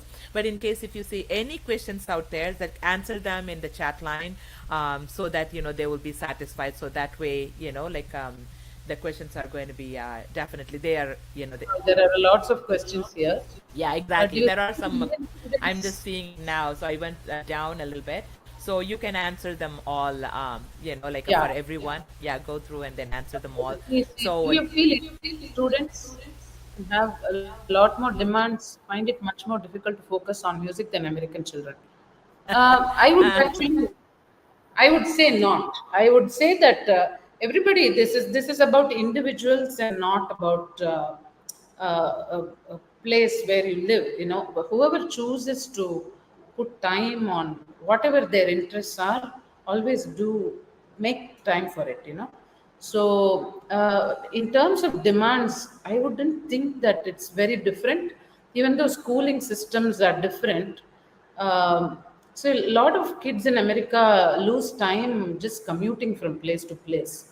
So even though initial years they don't have the same kind of academic demands, they are spending a lot of time on the road, and their academic demands suddenly ramp up from 9th grade. So I don't know that it is easier or tougher. I think it would be probably comparable, but the yardsticks are different. But in terms of focus, I've seen kids both in India and in America make time for music as much as they want to. So it's actually a tough one to answer. yeah, but you did really well. Yeah, and also there is somebody, Akshara. Do you do anything other than Indian music? I am learning Western music. Okay, because some as if Akshara knows other music, would love to hear her sing. It's totally your choice. You can say no, you can say yes, or just maybe one line if you want to, at least to satisfy. It's a Kritika Atur, so it's your choice. Okay. So While she looks up Yeah, what she wants to sing, let me answer one more question. How many Sure, American yeah. ladies are coming forward to learn Carnatic music? So, because I do teach at universities, I do end up addressing a lot of Americans. If it's a classroom where you have to talk about Carnatic music as a genre, and talk about its history and what it is actually. I have addressed large amounts of American, basically different people of different racial backgrounds. When I say American, it also includes Chinese American, Indian American, so many people from other countries who may not officially be Americans, but who have still come there to study. So, and at the private level, I have taught a few Americans, but it's not often that that happens. They are typically people who have already, who are already learning some other genre of music, who want to build a different perspective on this music that they come to me. So I've had a few of those. But mostly in the university settings, this happens. Now, one other question for students who are learning music: how important is listening to music compared to learning songs? I would say that listening is the large part of the learning. I would say, in fact, up to 80% you learn by listening. You don't have to painstakingly learn note by note. If you can just pick up, how many people pick up pop songs or film songs by listening to them? No training, right? They pick it up with so many details. They know where to stop, how long to stop. All these are basically things about talam and all that. So listening is definitely a large component of learning, and the more you listen, the easier it becomes, because your brain gets wired to listening to those sounds and those movements of those notes. So you can pick it up without thinking too much about it. And when you actually sit down to learn, then you can pay attention to the details, picking up the lyrics exactly, or if there is a gamaka or sangati, you spend the time to uh, uh, That figure there out is those. one more. Yeah, there is also one more question I see here. Wonderful session, mom and daughter rocks. Hey, hey, hey! One more time, great applause. And there is a question by Karthik Raja also. Is it too late to start learning Carnatic music after 30 years? Not at all, but I will ask Kirana to answer that. Yeah, I also think it's there's no proper age or anything. When you learn it early, there are things that become a second. It becomes second nature to you. But like all other art forms, music can be learned. All other subjects of learning, you can. There's no age limit to learning. Maybe you already have the aptitude, which means you can just move forward with it much quicker. So who can set these limits? There's no age. So if you want to learn, please jump in and learn. Start learning. There's no correct age, no wrong age. Just any time is good. Whenever you can put in that commitment, that's all is the age. That's all. It's a Yes, stage, very not beautifully age. said. That's really, really beautiful. I wanted to also, like interrupt and say one word. I have a student of mine who is 85-year-old Tata. We used to call him, like a mama. So, I mean, to me, he is mama. For all of other young kids, he's like, oh, Tata வந்துட்டார் அப்படின்னு சொல்லிட்டு.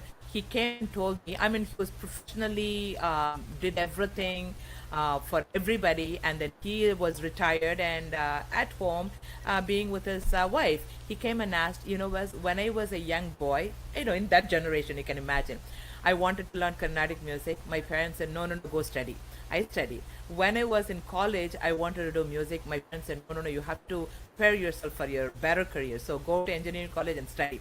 I studied. When I got married, I asked my wife, when I learned Carnatic music, my wife said, no, no, no, no, take your children to that, not you. And then when I become grandpa now, I am done with everything with everybody. I am here in front of you. Can you teach me Carnatic music? He was 85.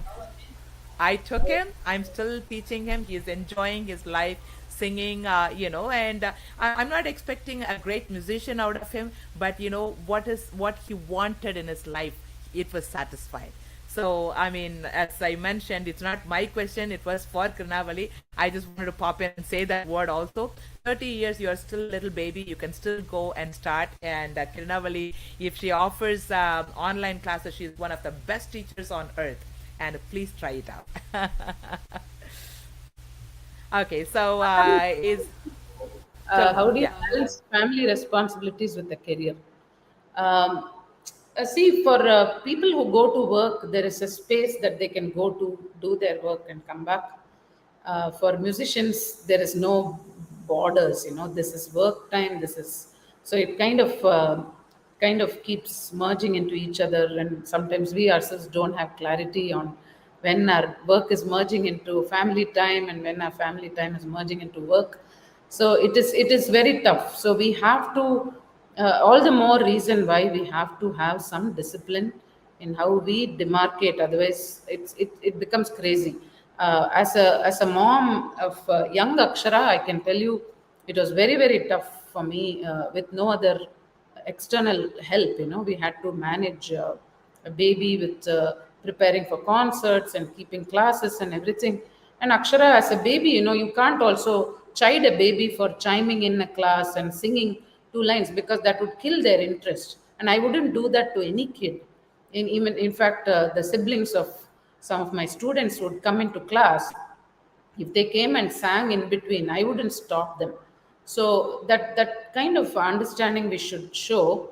And somehow that discipline again, it has come with time, because my father initially enforced strict timings for music practice, and then we did it on our own steam.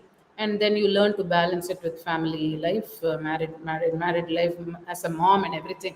So you have to somehow carve time, no matter how tired you are. Sometimes after a full day of teaching, managing a baby, managing chores and everything, I would get to sit to do concert practice only at like 9:30 in the night.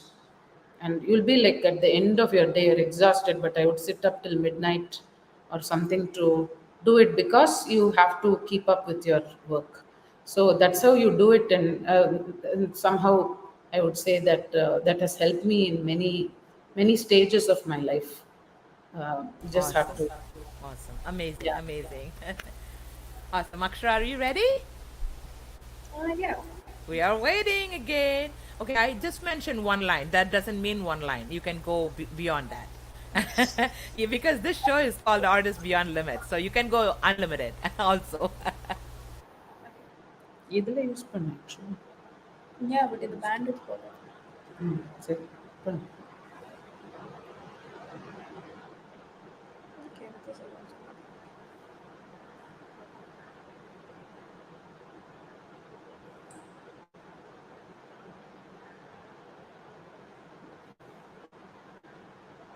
So if you're self-employed, you tell yourself how you would be if you're actually going out to work and you keep that timings. If you're going out to work and you're very stressed out about it, think that you're self-employed and somehow find that energy to come back home and do the things you would like to do. You have to psych yourself into most productive ways to do the things you want to do. uh, Ready? Yeah.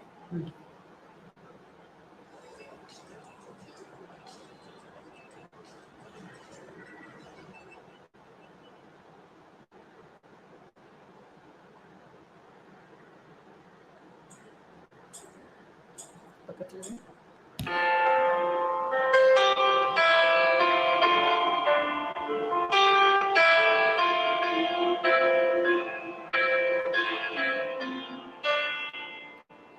There ain't no gold in this river that I've been washing my hands in forever.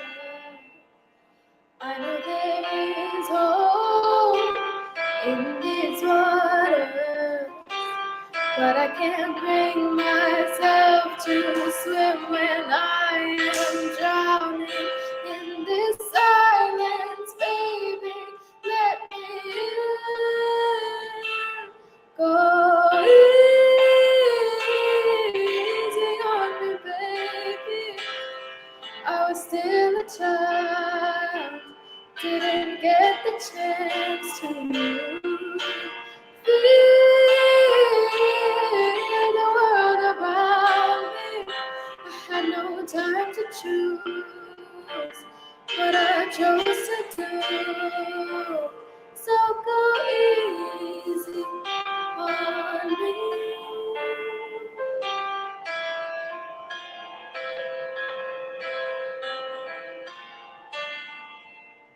There ain't no room for things to change when we are both so deeply stuck in our ways. You can't deny how hard I have tried. I changed who I was to put you both first, but now I give up. Go easy on me, baby. I was still a child, didn't get the chance to feel the world around me. I had no time to choose what I chose to do. So go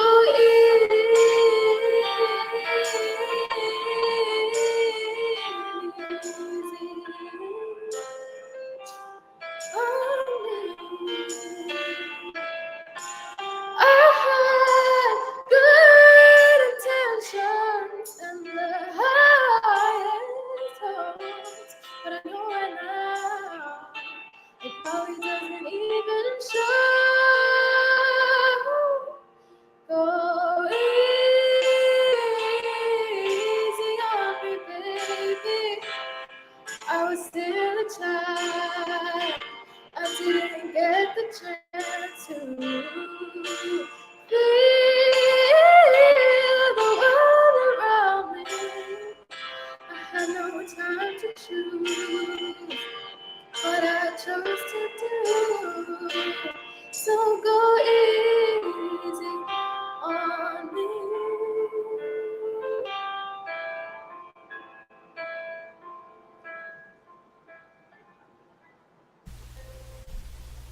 Wow, wow, wow. Oh my God. Okay, let's give a big round of applause. Everybody whoever is watching now.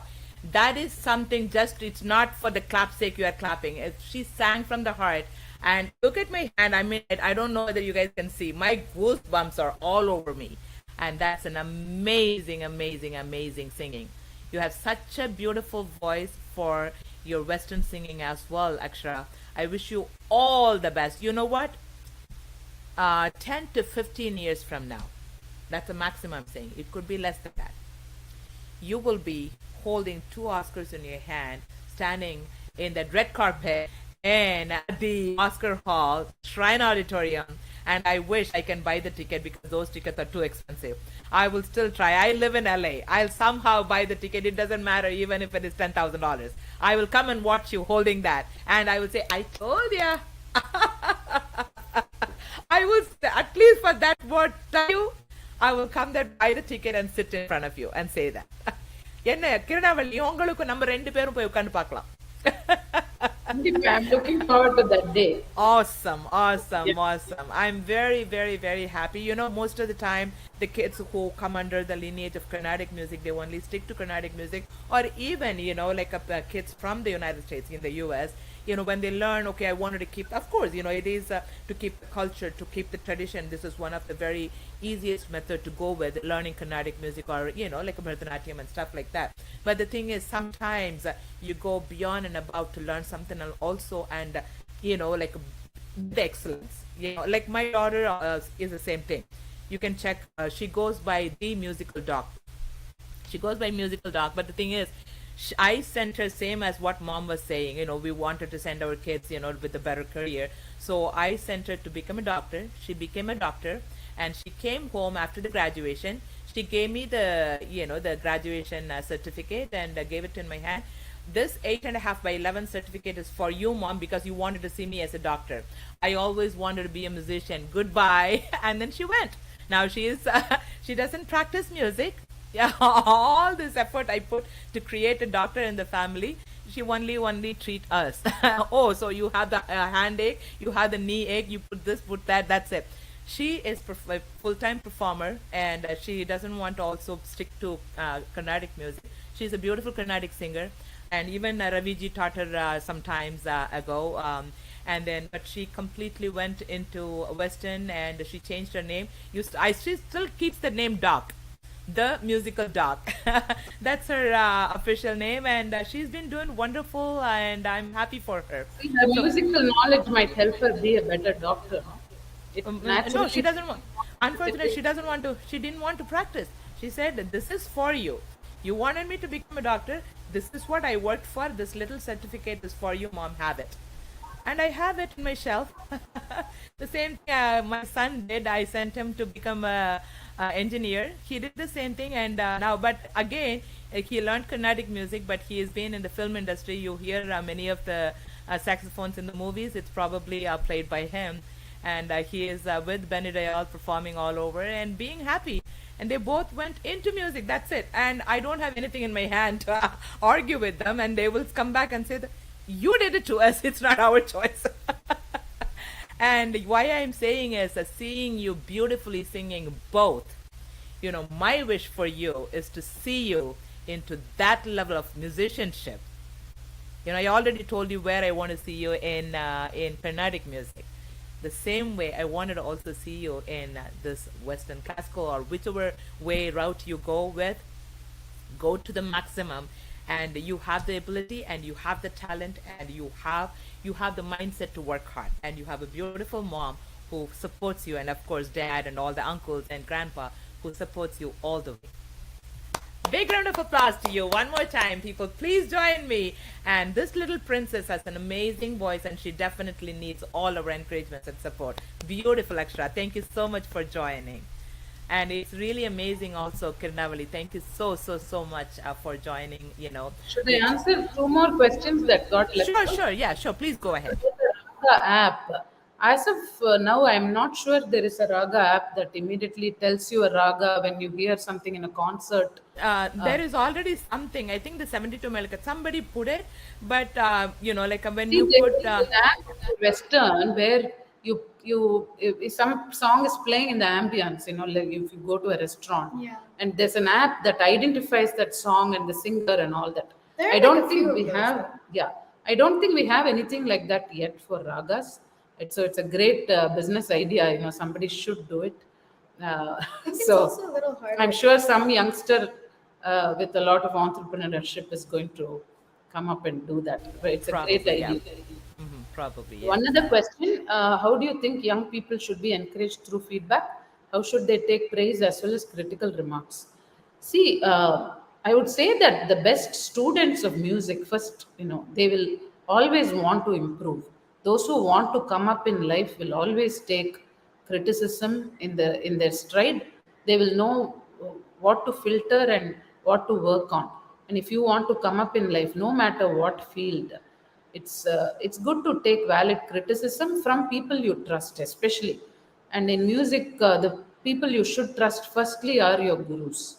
Music, dance, any art forms, you should first trust your gurus. You should trust your parents. Your parents sometimes may not know the amount of things that your gurus who are guiding you know, but you consider them as part of the audience. If you think they are not talking sense, you can still take their feedback with humility, because when we go out in public, and we are in any public field, we are opening ourselves both to praise and criticism.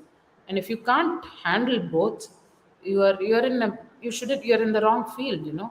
Whether as politicians, we all sit and comment about politics, and we comment about films that are made. We all have a preference. We have our likes and dislikes. So everybody is entitled to an opinion, but you should be able to take what applies to you in a very self-critical manner, with an open, honest approach, so that you can come up in life. It doesn't help anybody but yourself. So similarly, you also filter out what does not apply, and say, okay, your thoughts are appreciated, your goodwill is appreciated. I will see if it can be incorporated. If it's not, you can drop it. But the people you trust first should be your gurus. If you can't trust your gurus to give you honest feedback, then you shouldn't be working with those gurus. You should go with somebody who you can respect, because it is a guru's job to mold you, whether it's harshly sometimes or in a kind way. both are required for everybody to grow. Everybody cannot be given sweets all the time. Sometimes they need other spices too. So you should go Very, with. very, very well said. Yes, that's very true. Yes, amazing, amazing, amazing. What a phenomenal interview. I had such an amazing time sharing a beautiful time with you, Kiranavali ji. And also, of course, Akshara, even though you joined in the last minute, you did a fantastic, phenomenal job. She came in to check on me. She was like, why is Amma away for so long? What? Oh, okay. She didn't even know that you were here, and but so it's good you came in to check on Amma, and then we brought you in, and so we were able to hear your beautiful voice. Thank you again for sharing your voice with us. Thank you for Again, having us.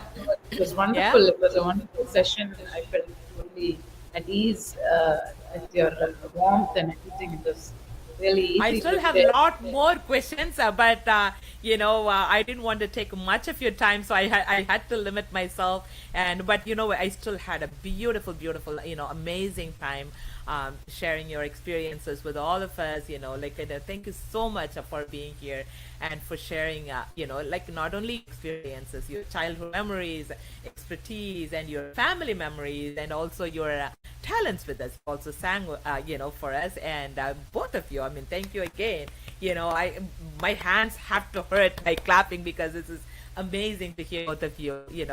We wish you all the best in everything you do and your upcoming concerts, concert tour with your beautiful daughter Akshara.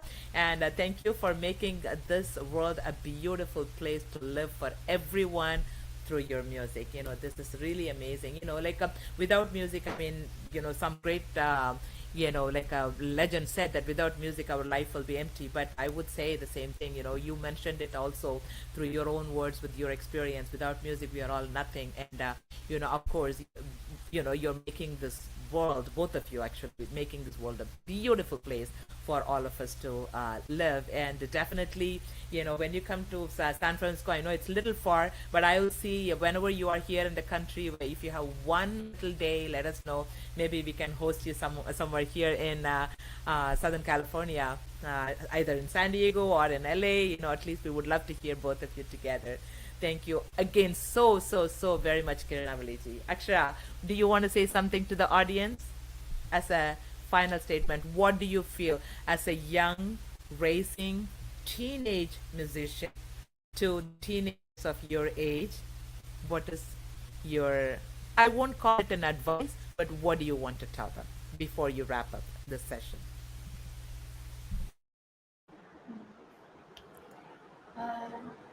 This is a question for you. If mom answers, I'm not going to accept it, okay? I'm looking elsewhere. I don't want to influence. Okay, I feel like during like the whole middle school, high school sort of like time period, it's kind of hard to identify what you're interested in as a hobby versus as a career. And for me personally, I think I can say music is both. But it's also, I have many interests. I have interest in visual arts as well, and I have interest in languages and in maths.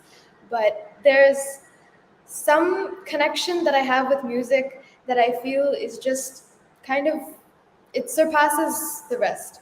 So I feel like I'm happy to be able to identify that this is what I want to do in life. So I think that's very important. Amazing, amazing. Very well balanced answer. Being a teenager, the identity crisis usually starts at 13, 14, and you are in the peak time of that. And how you answered, the same teenagers out there is very beautiful. The identity crisis usually starts at that age. It's very, very crucial. Sometimes, people will be learning, and all of a sudden, you know what, I don't want to go to music classes. It starts like that.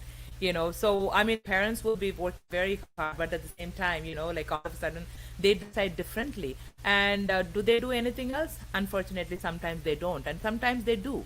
But in your answer will probably give them the idea of, hey, this is something, you can take this as a hobby, you can take this as a career path, or you can take it as a lifetime something. but you still can stick to it, but later on after teen, you become an adult, you can decide whatever. That is really amazingly well said, Akshara, and you have such a great blessing, I would say, to answer this way at this age. It's really amazing. Thank you so much again for joining us. This is really, really, really amazing. Thank you so much again for both of you for being with us. So let me just go for a quick, overview of all that we spoke, and we are at the very final stages of our session today. And again, one more time, let's all join together and give a big round of applause to both of them for their beautiful time and a beautiful sharing of their experiences and everything again.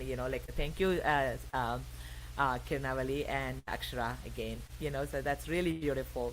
So the last final words for all of you. This is an amazing, amazing interview I ever had in this past 3 months of this project I have taken. Let us definitely give a big round of applause to both of them. Thank you all for dear viewers and supporters for joining me every week with our exceptional, talented, special guests. I tell you that, your support for this kind of broadcast is very important, not only to me, but also to the artists who are taking part in these special episodes. So please follow whatever we do, and Facebook page or YouTube or whatever you can, and and just write a like and comment and send a message to the artist and how you enjoyed it. That will make the artist for their time and their sharing of their experiences. It'll make very interesting. I mean, they work very hard to become who they are, and it is our responsibility to make sure that you also enjoyed with what they shared with you all. So please make sure you do that to them. And I love sharing this content with other music enthusiasts if you can. I mean, and the fans and music lovers, so they also can get something out of Mrs. Kiranavali's experiences and expertise. This is very important that all have to work together and join together to make sure that the music is promoted in the right way. If you haven't started following and subscribed, please make sure you have to follow and subscribe the pages and the YouTube, as we bask in the brilliance of Kiranavaliji's talent and also Akshara's talents. And let us remember that the greatness is not only a solitary endeavor, but a symphony of effort and influence that spans generations. Let us honor not only just the artists of today, our artists of today, but the lineage that has shaped her, and the lineage she in turn will shape for the generations to come. So as we raise our voices in applause, let us also raise our hearts in gratitude to the rich tapestry of the past that has bestowed upon us through this extraordinary singer, vocalist, and her father and brothers and her entire past generations, the music they gifted to the world. So let us celebrate and support artists and their efforts. Especially, please do show support to our Artists Beyond Limits series. Guest artist Kavali along with her daughter on their concert tours as well. If you are in the city where they are going to be performing, please make sure that you go and listen to them and show your support. That will make a big difference also, since they are going to be doing touring pretty soon. And as she continues to create beauty, harmony, and unity through her musical talent and voice, I will definitely join you all next week with yet another phenomenal episode with another great Artist Beyond Limits series. Till then, stay safe and spread love through music and fine art. See you all soon, and my love to you all, and thank you so much for joining me today. Thank you. Bye now.